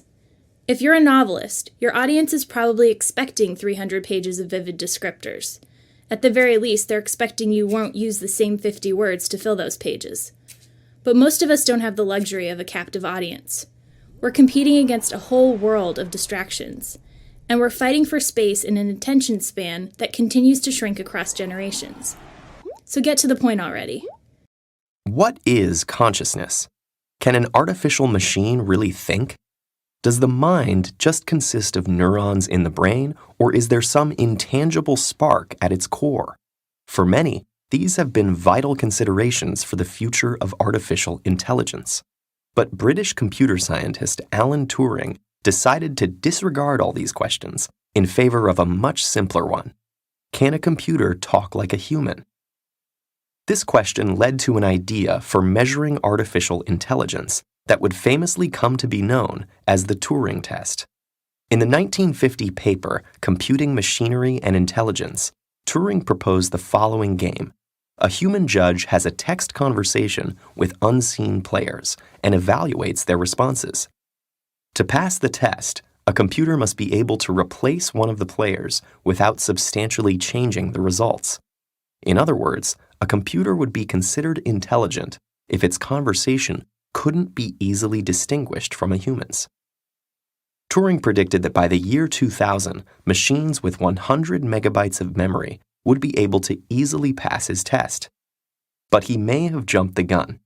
Even though today's computers have far more memory than that, few have succeeded, and those that have done well focused more on finding clever ways to fool judges than using overwhelming computing power.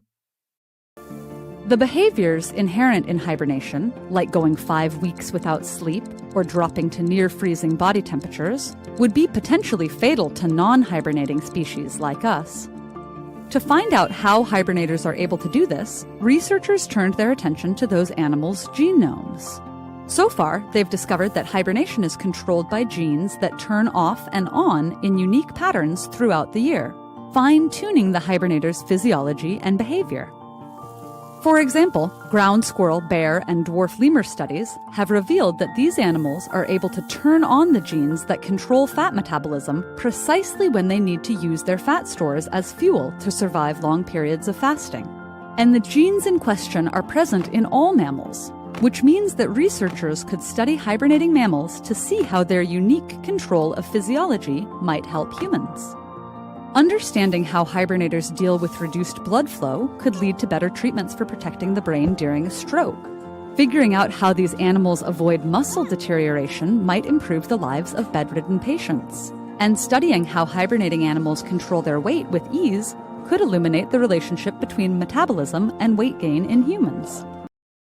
Language is an essential part of our lives that we often take for granted. With it, we can communicate our thoughts and feelings, lose ourselves in novels, send text messages, and greet friends. It's hard to imagine being unable to turn thoughts into words. But if the delicate web of language networks in your brain became disrupted by stroke, illness, or trauma, you could find yourself truly at a loss for words. This disorder, called aphasia, can impair all aspects of communication. People who have aphasia remain as intelligent as ever. They know what they want to say, but can't always get their words to come out correctly. They may unintentionally use substitutions called paraphasias, switching related words like saying dog for cat, or words that sound similar, such as house for horse. Sometimes their words may even be unrecognizable. The primary obstacle to good thinking is not a cramped desk or an uninteresting horizon. It is, first and foremost, anxiety. Often, the most profound thoughts we need to grapple with have a potentially disturbing character.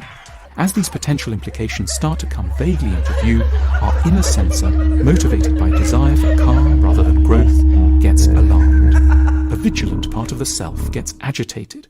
It distracts us, it makes us feel tired, or gives us a strong need to go online.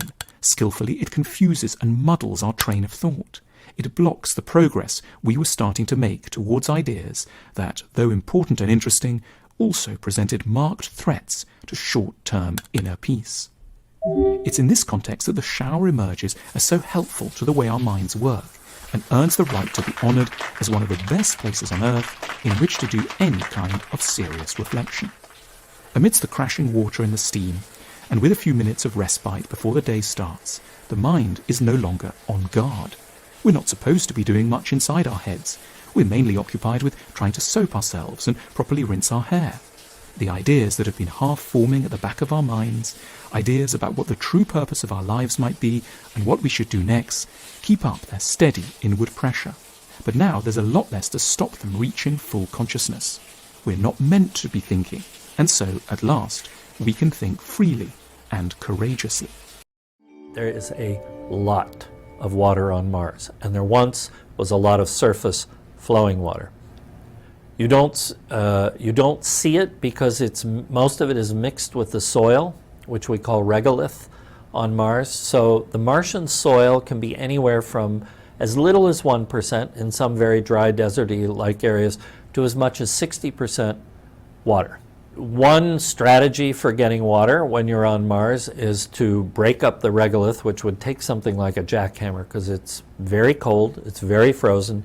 If you can imagine making a frozen brick or a chunk of ice that's mostly soil and maybe half water and half soil, that's what you would be dealing with. So you need to break this up, put it in an oven. As it heats up, it turns to steam. You run it through a distillation tube, and you have pure drinking water comes out the other end. There is a much easier way to get water on Mars. In this country, we have developed industrial dehumidifiers, and they're very simple machines that simply blow the air in a room or a building across a mineral called zeolite. Zeolite is very common on Earth. It's very common on Mars. And zeolite is kind of like a sponge. It absorbs water like crazy, takes the humidity right out of the air. Then you squeeze it, and out comes the water. Steel and plastic. These two materials are essential to so much of our infrastructure and technology, and they have a complementary set of strengths and weaknesses. Steel is strong and hard, but difficult to shape intricately. While plastic can take on just about any form, it's weak and soft. So wouldn't it be nice if there were one material as strong as the strongest steel and as shapeable as plastic? Well, a lot of scientists and technologists are getting excited about a relatively recent invention called metallic glass with both of those properties and more. Metallic glasses look shiny and opaque, like metals. And also like metals, they conduct heat and electricity. But they're way stronger than most metals, which means they can withstand a lot of force without getting bent or dented, making ultra-sharp scalpels and ultra-strong electronics cases, hinges, screws, the list goes on. Metallic glasses also have an incredible ability to store and release elastic energy, which makes them perfect for sports equipment like tennis rackets, golf clubs, and skis. They're resistant to corrosion and can be cast into complex shapes with mirror-like surfaces in a single molding step. Despite their strength at room temperature, if you go up a few hundred degrees Celsius, they soften significantly and can be deformed into any shape you like. Cool them back down, and they regain the strength. How can sleep deprivation cause such immense suffering?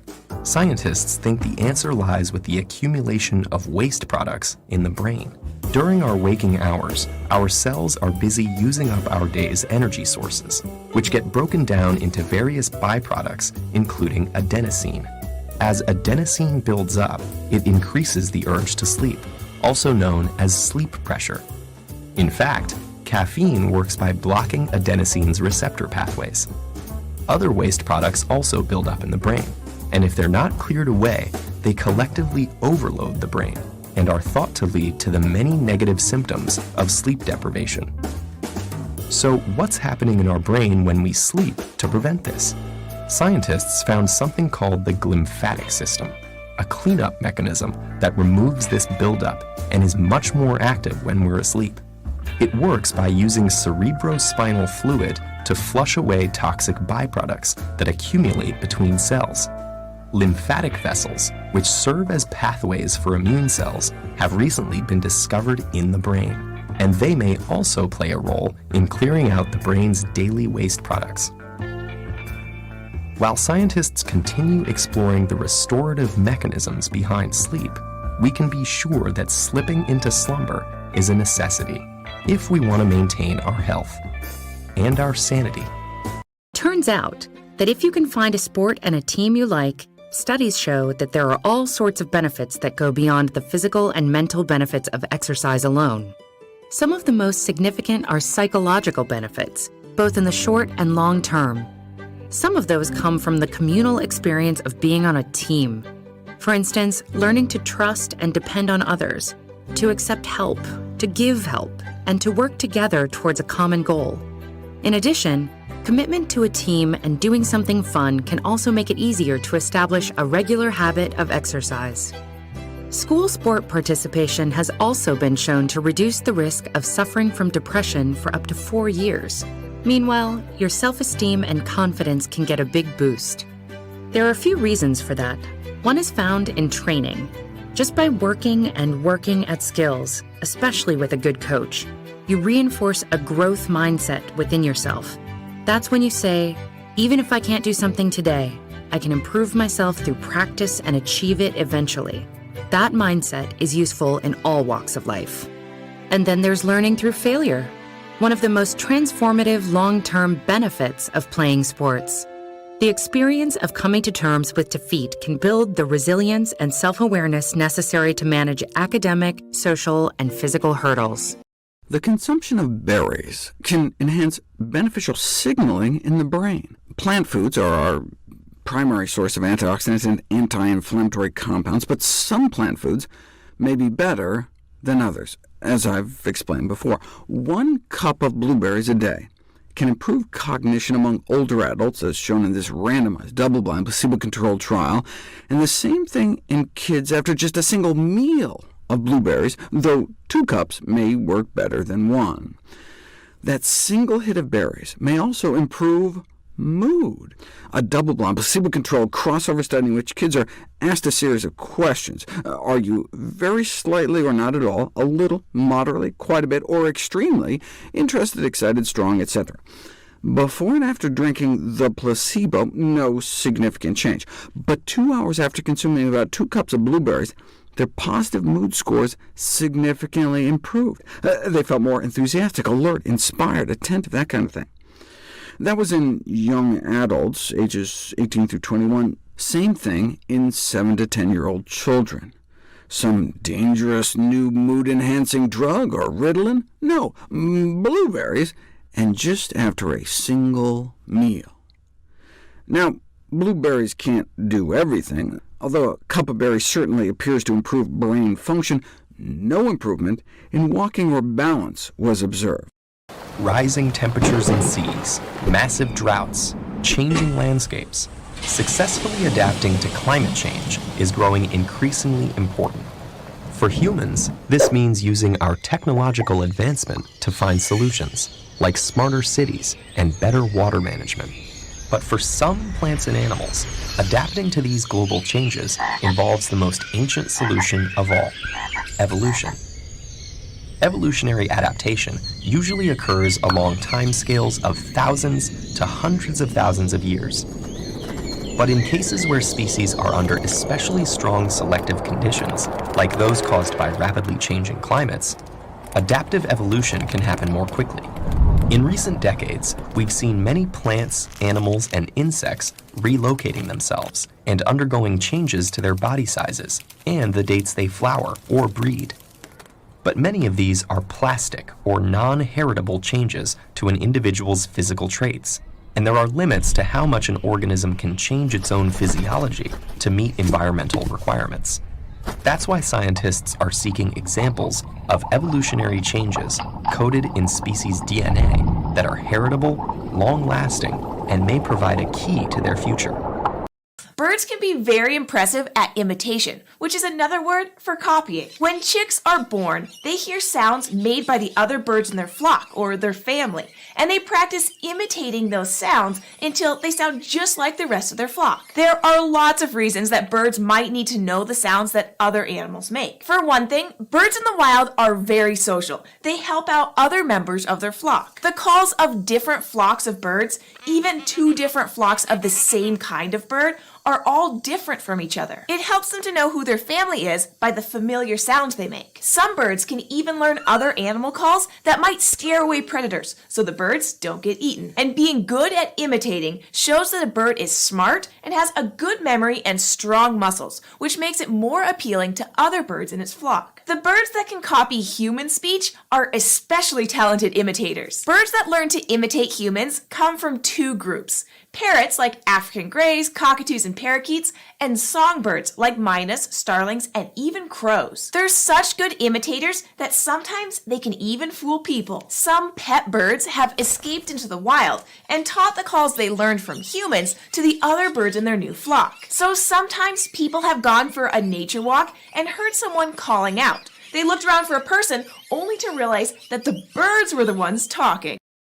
According to a study on the sleep habits of 400,000 Taiwanese adults, the risk of coronary heart disease is about the same in people who sleep less than 4 hours a night as it is in those who sleep more than 8 hours a night. Subjects who underslept had a 35% higher risk of heart disease, and people who overslept had a 34% increase. Another study, published in 2009, followed 276 subjects for 6 years and found that people who slept either less than 7 hours or more than 8 hours were at least twice as likely to develop type 2 diabetes or trouble tolerating glucose. And there's more. A 2013 study of about 54,000 adults over the age of 44 found links between too much sleep and increased rates of heart disease, diabetes, obesity, stroke, and mental health issues. In fact, the rates of coronary heart disease, diabetes, and stroke were even higher in people who overslept than in those who slept too little. So the links are there. Sleep correlates with all kinds of health problems. But it's hard to say whether too much sleep actually causes these issues. It's totally possible that oversleeping is actually a symptom of things like depression or heart disease,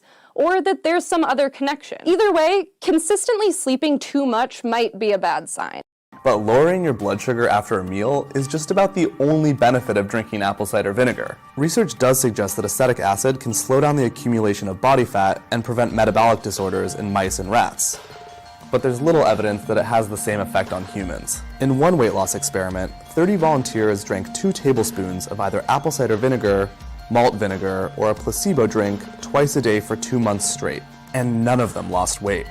In an older study with a similar design, participants did lose weight, but only about 1/3 of a pound each week, which McDonald's says isn't much. But if not for weight loss, what about using cider vinegar to whiten your teeth? I caution people against that. That's because cider vinegar is an acid. In fact, most brands have a pH between 2 and 3, which is similar to stomach acid. So swishing it around in your mouth can over time wear down the enamel around your teeth, leaving them feeling rough to the touch and more susceptible to cavities and decay. We make our countertops with quartz, our clothes with cotton, our windows with glass, and our streets with asphalt because water can't dissolve these materials. They're made mostly of molecules with no charged parts. It would be silly to build, say, windows out of something that can dissolve in water, like sugar, unless you're going to eat them. And lots of the substances that water does dissolve, like washable markers, are things we've engineered so that they can be washed away. We've also engineered versions that aren't dissolvable in water for when we don't want them to be washed away. By making sure water dissolves what we want it to, and only what we want it to, we've been able to adapt our lives to a world in which water dissolves so much stuff. We humans also literally adapted to a world in which water dissolves so much stuff. The outer layer of our skin is built in a way that makes it uncharged, and therefore undissolvable. And the membrane surrounding each of the cells inside us has a similar undissolvable layer. The only reason we humans exist at all on this watery planet, or that trees, fish, bacteria, or anything else exists, is that we evolved barriers that could keep water from dissolving us into goo. Any life forms that didn't were simply dead in the water. In 2012, after reviewing the evidence, the American Medical Association released a major statement. Nightlight can disrupt your sleep cycle. However, for whatever reason, not many people have since been informed about it. So, here's the basics of what you need to know. When you're exposed to a significant amount of light, specifically of the blue wavelength, your body suppresses melatonin production to make you feel more awake. Normally, this evolutionary design works pretty well. With the coming of night and day, our melatonin levels waxes and wanes, giving us our circadian rhythm. However, since the invention of artificial lights, we're being exposed to more and more light at nighttime, and these effects can be pretty big. Here's what happens when you place participants in a room with similar brightness to your average household. This is where their melatonin levels would normally be if they were sleeping in a dark room, and here's their melatonin levels in that lit room. You can see the huge suppression of melatonin, and it doesn't take too much to see these effects either. How do we know that there are other subjects in the world? And how do we know ourselves as selves? Sartre thinks that in order to answer these two questions, we need to think about the way that others structure our experiences through the scene that he calls the look. So imagine you are in a park and you're alone and you're walking along, you're seeing grass, you're seeing benches, etc. And then suddenly you see another person walking. Now for Sartre, that other person is fundamentally different from the other things that you have encountered so far in the park. They're different from the grass, the benches, the trees, because they appear to you as a center of their own experience. Sartre says, in seeing the other person, I feel the world stolen away from me. It's almost as if there is a sinkhole of being. Because as much as I like to think of myself as the organizing center of the world, as it turns out, there's somebody else who is the center of their own world. And this, he thinks, is a fundamentally threatening experience. So our first encounters with others for Sartre are fundamentally the site of conflict. It's not a warm, fuzzy feeling of being together. So why doesn't the Fed just decide to print infinite $100 bills to make everyone happy and rich? Well, because then the bills wouldn't be worth anything. Think about the purpose of currency, which is to be exchanged for goods and services. If the total amount of currency in circulation increases faster than the total value of goods and services in the economy, then each individual piece will be able to buy a smaller portion of those things than before. This is called inflation. On the other hand, if the money supply remains the same while more goods and services are produced, each dollar's value would increase in a process known as deflation. So which is worse? Too much inflation means that the money in your wallet today will be worth less tomorrow, making you want to spend it right away. So while this would stimulate business, it would also encourage overconsumption or hoarding commodities like food and fuel, raising their prices and leading to consumer shortages and even more inflation. But deflation would make people want to hold on to their money, and a decrease in consumer spending would reduce business profits, leading to more unemployment and a further decrease in spending, causing the economy to keep shrinking. So most economists believe that while too much of either is dangerous, a small, consistent amount of inflation is necessary to encourage economic growth. People want to work at places that give them free food and swag, and it's a prestigious organization where I have a prestigious title, where I can make a best friend at work. The things that we are told over and over again go into making a good work culture. In reality, those are some of the least prioritized things for the majority of workers in America today. To the extent that leadership of companies are under these illusions, they will continue to incentivize and design environments that are no longer a very good fit to the true trade-off priorities of the workforce. What people want is work to be a positive part of the rest of their life. They want to be trusted to be able to make decisions about how they do their work, and they are expecting more meaning and purpose in their work. The thing that will hold us back from a good life rather than just working to work are these illusions that keep pulling us back to conformity to something for which the group no longer actually values. We all don't have to quit our job and go somewhere else to find fulfillment, that it is closer than we think, and a lot of it is just subtle changes, particularly around giving more control to employees, trusting them more, listening to the things they care about. So how do companies and investors use the market today? Let's imagine a new coffee company that decides to launch on the market. First, the company will advertise itself to big investors. If they think the company is a good idea, they get the first crack at investing and then sponsor the company's initial public offering, or IPO. This launches the company onto the official public market, where any company or individual who believes the business could be profitable might buy a stock. Buying stocks makes those investors partial owners in the business. Their investment helps the company to grow, and as it becomes more successful, more buyers may see potential and start buying stocks. As demand for those stocks increases, so does their price, increasing the cost for prospective buyers and raising the value of the company's stocks people already own. For the company, this increased interest helps fund new initiatives and also boosts its overall market value by showing how many people are willing to invest in their idea. However, if for some reason a company starts to seem less profitable, the reverse can also happen. If investors think their stock value is going to decline, they'll sell their stocks with the hopes of making a profit before the company loses more value. As stocks are sold and demand for the stock goes down, the stock price falls, and with it, the company's market value.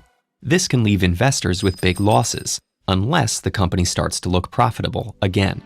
Most of us learn to speak at such an early age that we don't even remember it. We form our spoken repertoire through unconscious habits, not memorized rules. And because speech also uses mood and intonation for meaning, its structure is often more flexible, adapting to the needs of speakers and listeners. This could mean avoiding complex clauses that are hard to parse in real time, making changes to avoid awkward pronunciation, or removing sounds to make speech faster. The linguistic approach that tries to understand and map such differences without dictating correct ones is known as descriptivism. Rather than deciding how language should be used, it describes how people actually use it and tracks the innovations they come up with in the process. But while the debate between prescriptivism and descriptivism continues, the two are not mutually exclusive. At its best, prescriptivism is useful for informing people about the most common established patterns at a given point in time. This is important not only for formal contexts, but it also makes communication easier between non-native speakers from different backgrounds. Descriptivism, on the other hand, gives us insight into how our minds work and the instinctive ways in which we structure our view of the world. Ultimately, grammar is best thought of as a set of linguistic habits that are constantly being negotiated and reinvented by the entire group of language users. In a 2007 study, for example, a group of neuroscientists had people learn the locations of a bunch of different objects while it smelled like roses, then made it smell like roses again while they were asleep. When they woke up, the subjects were better at remembering where the objects were compared to when they did the same task without any smells. The researchers proposed that when the subjects smelled roses while they slept, that boosted the memory consolidation process because their brains associated the smell with the memories of the object locations. Basically, the smell acted as a cue to their brains to reactivate those memories, strengthening the connections between the neurons that stored them. And stronger connections meant they had an easier time recalling the memories when they woke up. That 2007 study was small, but later studies that tested the idea found similar results. The fat stored in your adipose tissue is a super energy-rich substance that your body can use in a pinch to fuel your cells. If you can't eat for whatever reason, or you just need a little extra energy to grow or reproduce, your body can turn to your fat, which is why from a survival perspective, having some fat is actually a good thing. Still, you'd think that losing weight would be pretty straightforward. Just eat less than you need and force your body to use up some of its fat. Then go back to eating a normal amount when you're the size you want to be. But the body doesn't want to lose its energy buffer, no matter how large or small it is. So when you cut calories, it reacts in ways that ultimately make it harder to lose weight. A lot of the pushback is driven by changes to hormones. One of the most important is leptin, a hormone secreted by your fat cells. The larger your fat cells are, the more leptin they produce. So when you lose weight, leptin levels drop. Parts of your brain, like your hypothalamus, interpret less leptin as starvation, and they jump in and start telling your body to conserve energy and to eat more to rebuild those reserves. Other organs also use hormones to complain to your brain about the decrease in fuel intake. Your stomach tells your brain it's not getting filled by increasing levels of the hormone ghrelin. At the same time, your pancreas secretes less insulin, which regulates blood sugar, and amylin, which signals fullness. So when you cut calories, ghrelin levels rise and insulin and amylin levels plummet, signaling your brain to increase appetite, making you feel ravenous. Your posture, the way you hold your body when you're sitting or standing, is the foundation for every movement your body makes and can determine how well your body adapts to the stresses on it. These stresses can be things like carrying weight or sitting in an awkward position, and the big one we all experience all day, every day, gravity. If your posture isn't optimal, your muscles have to work harder to keep you upright and balanced. Some muscles will become tight and inflexible. Others will be inhibited. Over time, these dysfunctional adaptations impair your body's ability to deal with the forces on it. Poor posture inflicts extra wear and tear on your joints and ligaments, increases the likelihood of accidents, and makes some organs, like your lungs, less efficient. Researchers have linked poor posture to scoliosis, tension headaches, and back pain, though it isn't the exclusive cause of any of them. Posture can even influence your emotional state and your sensitivity to pain. So there are a lot of reasons to aim for good posture. Say you're at the beach and you get sand in your eyes. How do you know the sand is there? You obviously can't see it, but if you're a normal, healthy human, you can feel it. That sensation of extreme discomfort, also known as pain. Now, pain makes you do something. In this case, rinse your eyes until the sand is gone. And how do you know the sand is gone? Exactly, because there's no more pain. There are people who don't feel pain. Now, that might sound cool, but it's not. If you can't feel pain, you could get hurt, or even hurt yourself, and never know it. Pain is your body's early warning system. It protects you from the world around you and from yourself. As we grow, we install pain detectors in most areas of our body. These detectors are specialized nerve cells called nociceptors that stretch from your spinal cord to your skin, your muscles, your joints, your teeth, and some of your internal organs. Just like all nerve cells, they conduct electrical signals, sending information from wherever they're located back to your brain. But unlike other nerve cells, nociceptors only fire if something happens that could cause or is causing damage. So, gently touch the tip of a needle. You'll feel the metal, and those are your regular nerve cells, but you won't feel any pain. Now, the harder you push against the needle, the closer you get to the nociceptor threshold. Push hard enough, and you'll cross that threshold and the nociceptors fire, telling your body to stop doing whatever you're doing. What I've learned is that the most effective people and teams in any domain do something we can all emulate. They go through life deliberately alternating between two zones, the learning zone and the performance zone. The learning zone is when our goal is to improve. Then we do activities designed for improvement, concentrating on what we haven't mastered yet, which means we have to expect to make mistakes, knowing that we will learn from them. That is very different from what we do when we're in our performance zone, which is when our goal is to do something as best as we can, to execute. Then we concentrate on what we have already mastered, and we try to minimize mistakes.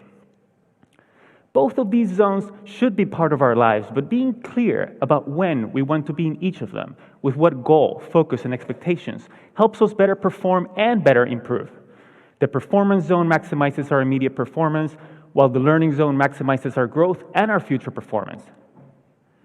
The reason many of us don't improve much, despite our hard work, is that we tend to spend almost all of our time in the performance zone. This hinders our growth, and ironically, over the long term, also our performance. $1.2 trillion of debts for diplomas make it abundantly obvious that higher education is a consumer product you can buy. All of us talk about education just as the economists do now, as an investment that you make to improve the human stock by training them for work, as an investment you make to sort and classify people so that employers can hire them more easily. The US News and World Report ranks colleges just as the Consumer Report rates washing machines.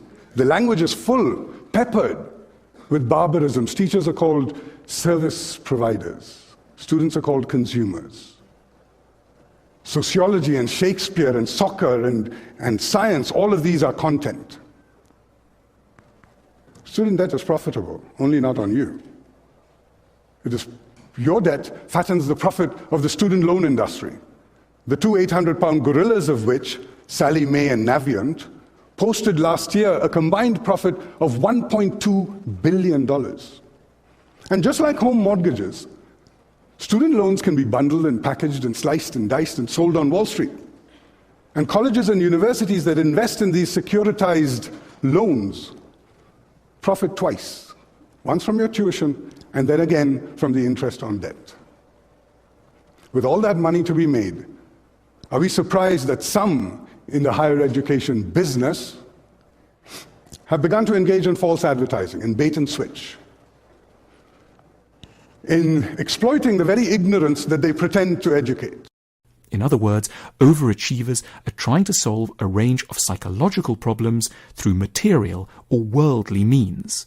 And this is why their efforts must, in a deep sense, always be doomed to failure. even when it appears to most of the world as if these overachievers are succeeding beyond measure. Because success is the moment when overachievers are likely to notice the doomed nature of their ambitions, it's a particularly troubling and dangerous eventuality.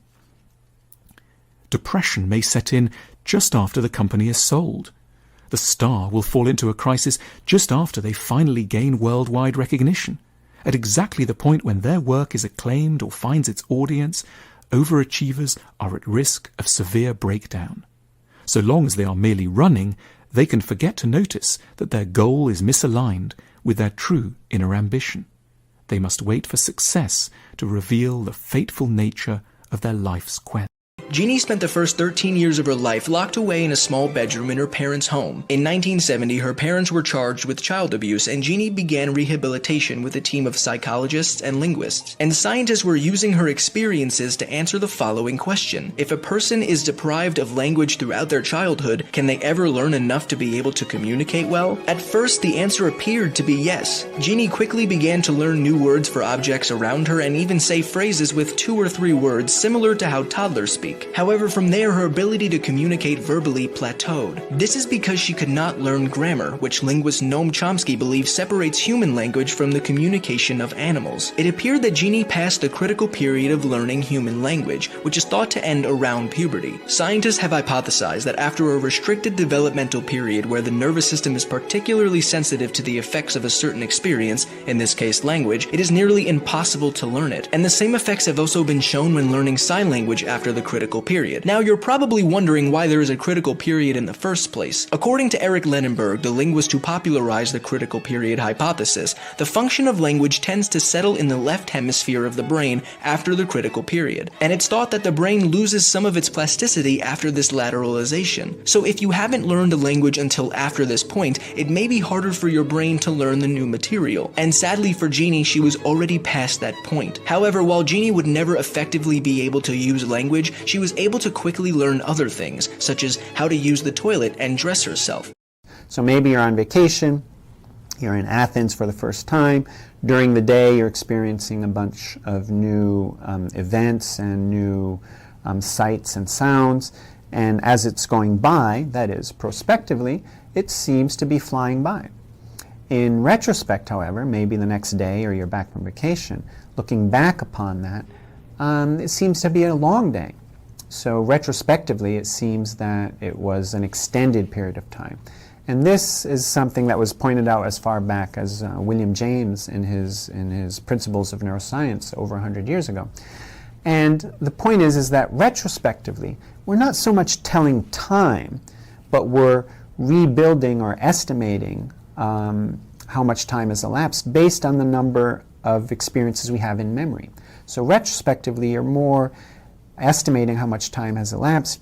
If there was a period full of new memories, then you're left with the impression that it was a long period of time retrospectively. But prospectively, as it was taking place, you were paying attention to some sort of internal clock in our brain in which you were looking at or querying that was telling you that not much time has elapsed because you weren't paying much attention to time.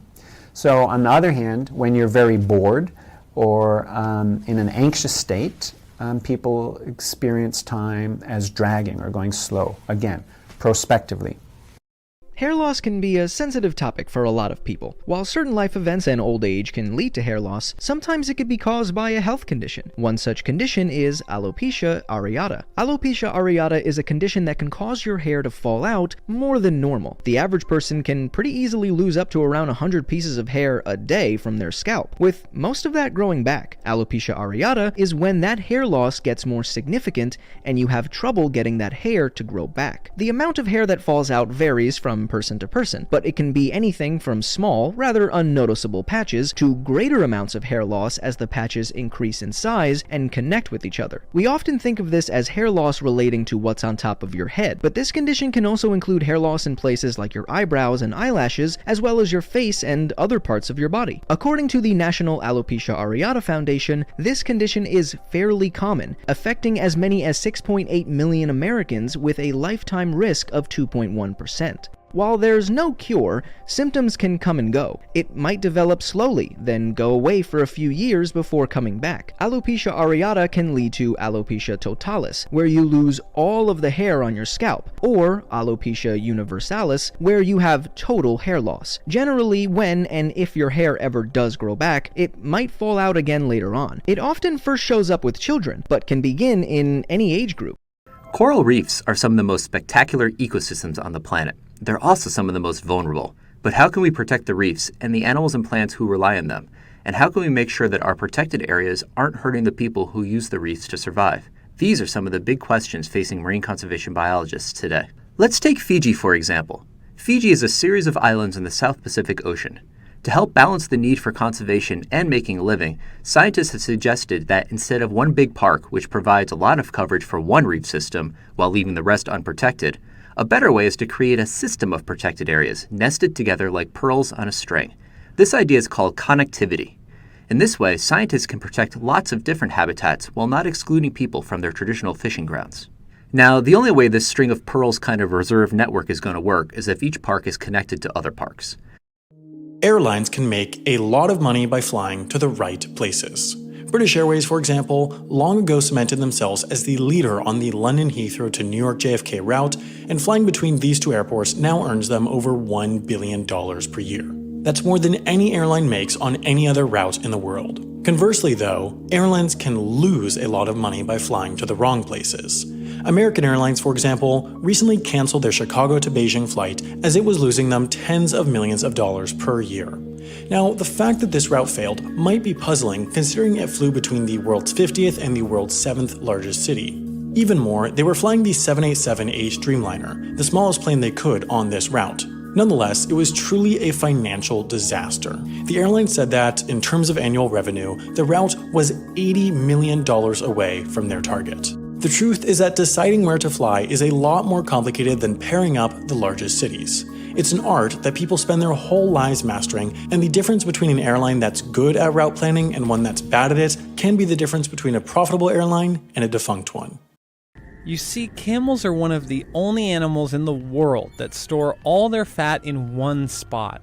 And that's useful for keeping cool in a hot climate because heat can escape faster from the rest of their body, which helps them maintain a lower body temperature. Compare that to other mammals, like humans, who store fat all over, making it a lot harder to stay cool. Today, camels still use the fat in their humps as a food reserve, but they're not the only ones. In extreme circumstances, the Turkana tribe in Kenya, for example, will eat camel fat to survive. They suffer a lot from periods of extreme drought. And I have seen these people, they've been very, very short of food, and this is difficult to believe, but it's true, slit open the top of a camel's hump, take out the fat for their own consumption, and then put the top of the hump back on again. But don't worry, the camel makes a full recovery and instances are rare. But this practice has started to generate some buzz around camel fat as a new superfood. Turns out, camel fat is loaded with fatty acids, vitamins, and minerals. Most of the world's ecosystems are the result of millennia of co-evolution by organisms, adapting to their environment and each other until a stable balance is reached. Healthy ecosystems maintain this balance via limiting factors, environmental conditions that restrict the size or range of a species. These include things like natural geography and climate, food availability, and the presence or absence of predators. For example, plant growth depends on levels of sunlight and soil nutrients. The amount of edible plants affects the population of herbivores, which in turn impacts the carnivores that feed on them. And a healthy predator population keeps the herbivores from becoming too numerous and devouring all the plants. But even minor changes in one factor can upset this balance, and the sudden introduction of non-native organisms can be a pretty major change. A species that is evolved in a separate habitat will be susceptible to different limiting factors, different predators, different energy sources, and different climates. If the new habitat's limiting factors fail to restrict the species' growth, it will continue to multiply, outcompeting native organisms for resources and disrupting the entire ecosystem. Species are sometimes introduced into new habitats through natural factors like storms, ocean currents, or climate shifts. The majority of invasive species, though, are introduced by humans.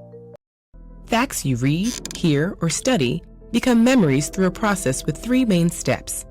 First comes acquisition, the moment you encounter a new piece of information. Each sensory experience activates a unique set of brain areas.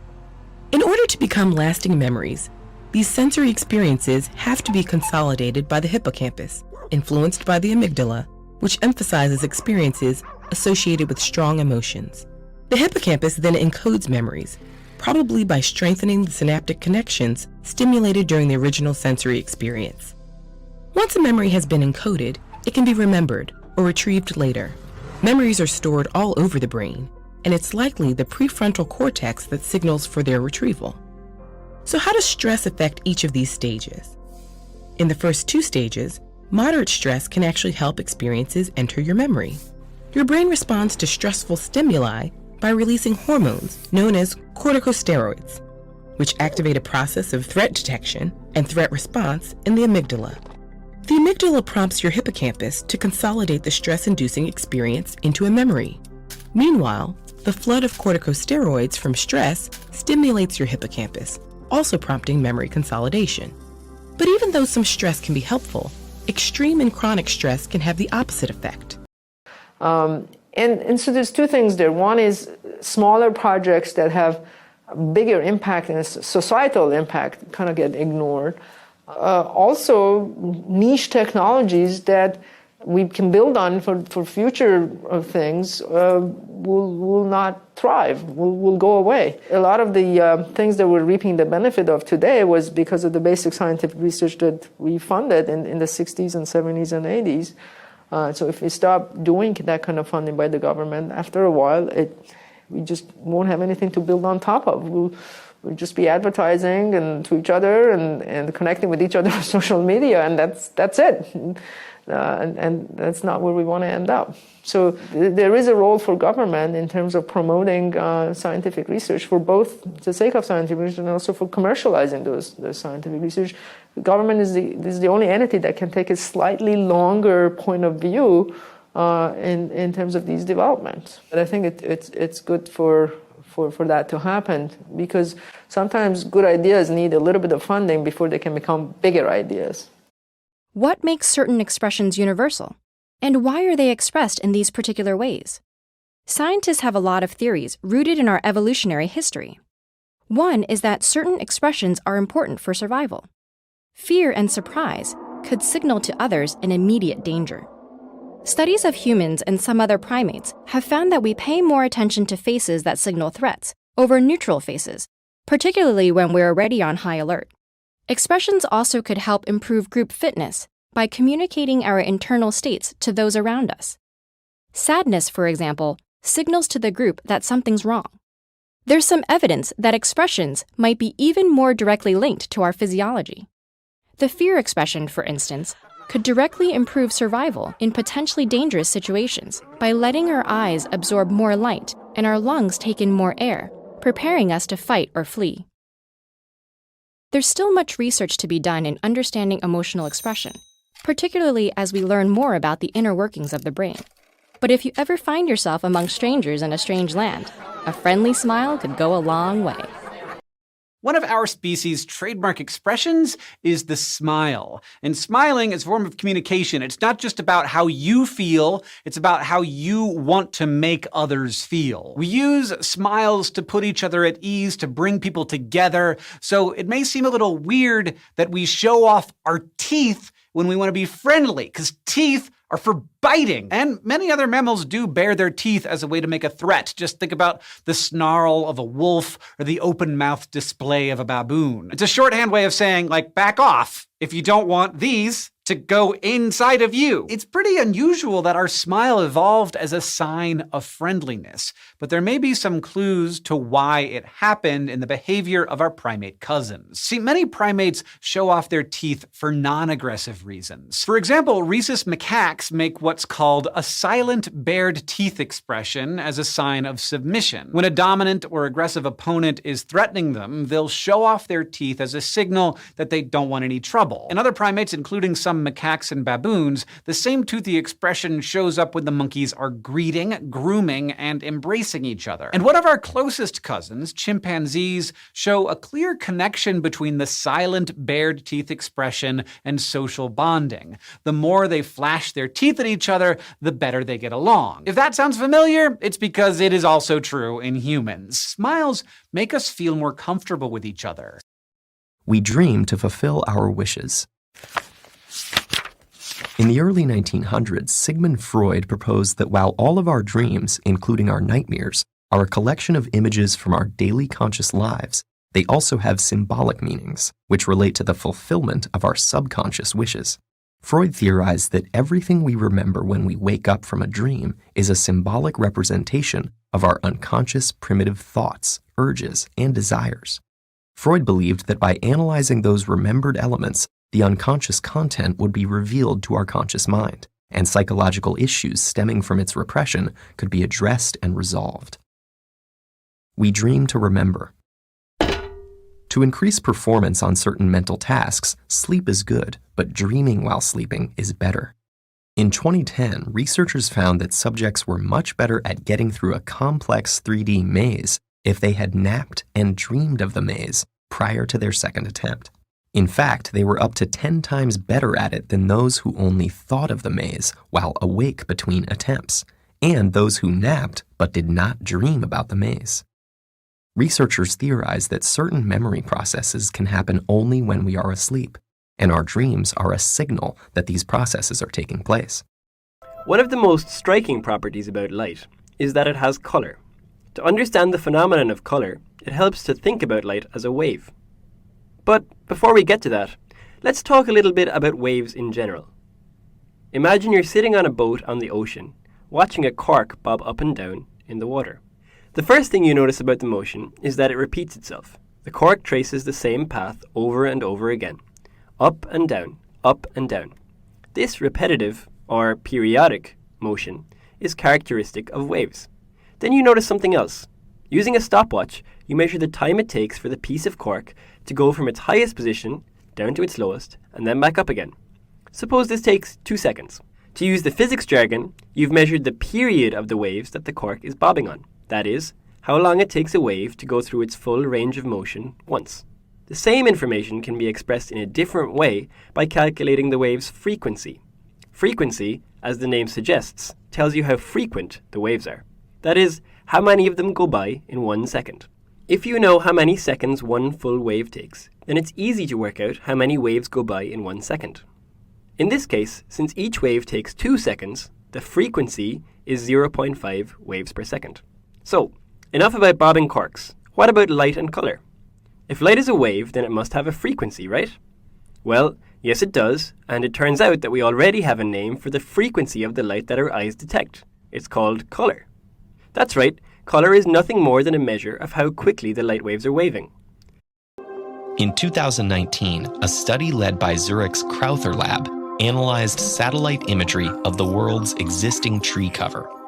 By combining it with climate and soil data and excluding areas necessary for human use, they determined Earth could support nearly 1 billion hectares of additional forest. That's roughly 1.2 trillion trees. This staggering number surprised the scientific community, prompting additional research. Scientists now cite a more conservative but still remarkable figure.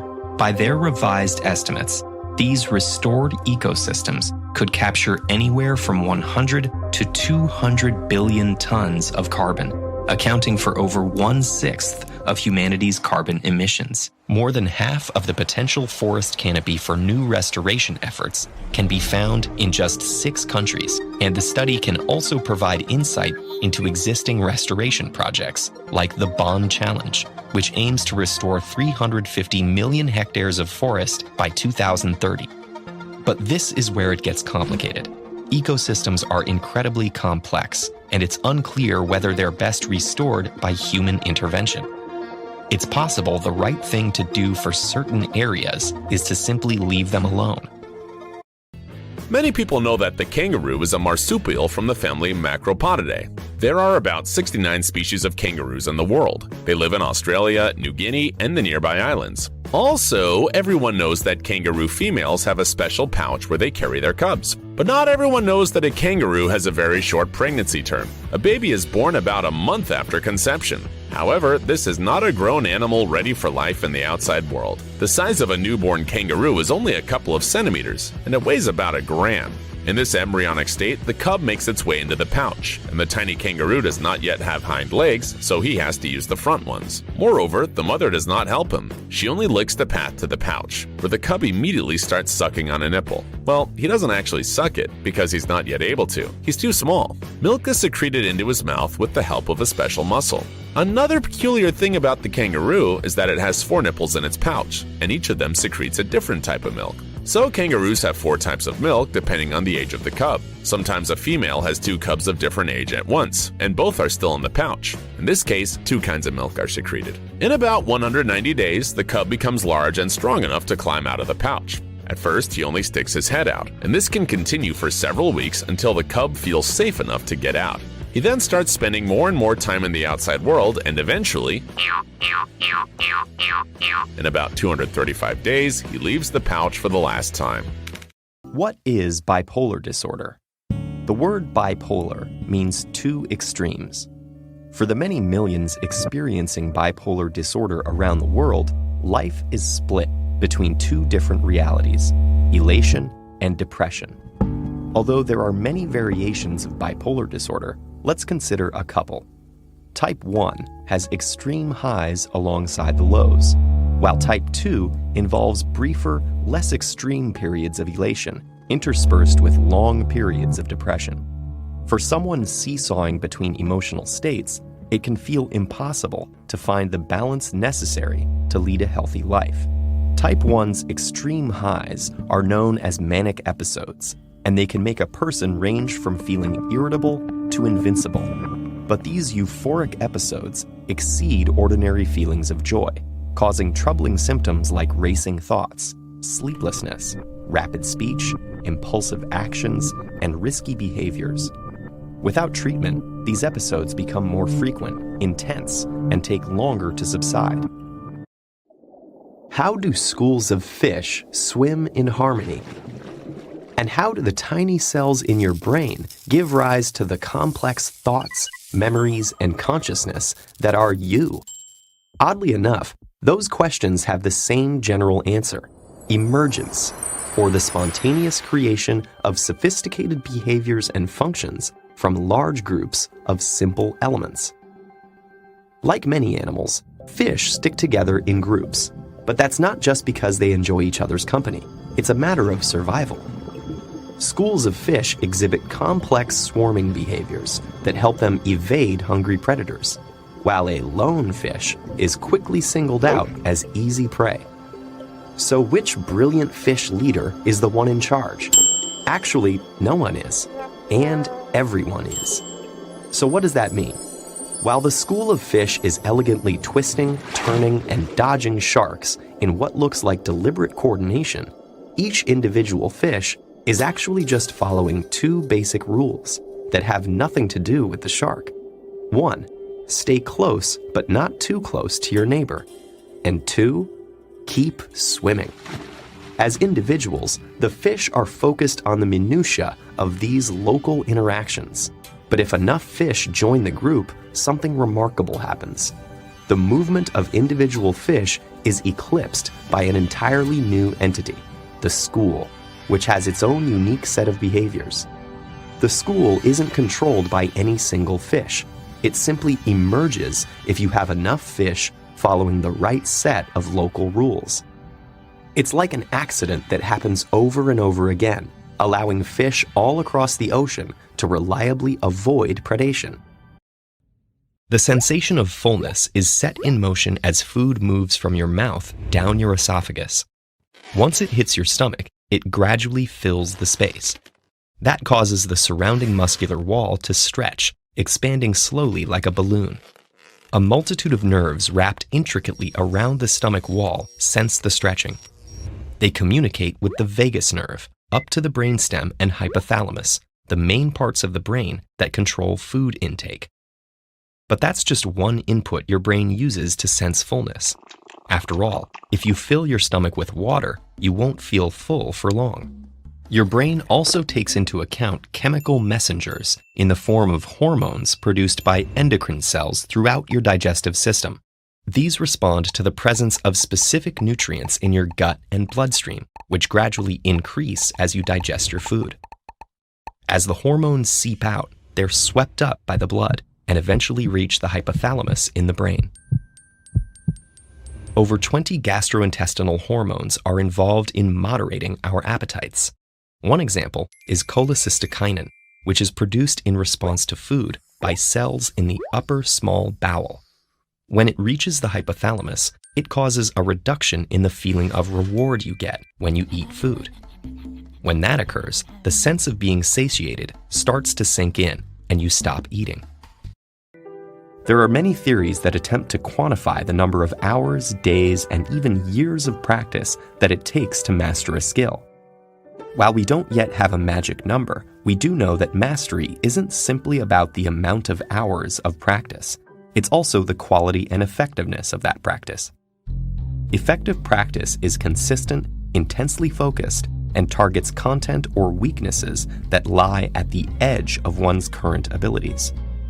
So if effective practice is the key, how can we get the most out of our practice time? Try these tips. Focus on the task at hand. Minimize potential distractions by turning off the computer or TV and putting your cell phone on airplane mode. In one study, researchers observed 260 students studying. On average, those students were able to stay on task for only 6 minutes at a time. Laptops, smartphones, and particularly Facebook were the root of most distractions.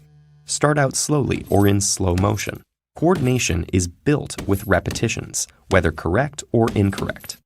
If you gradually increase the speed of the quality repetitions, you have a better chance of doing them correctly. Next, frequent repetitions with allotted breaks are common practice habits of elite performers.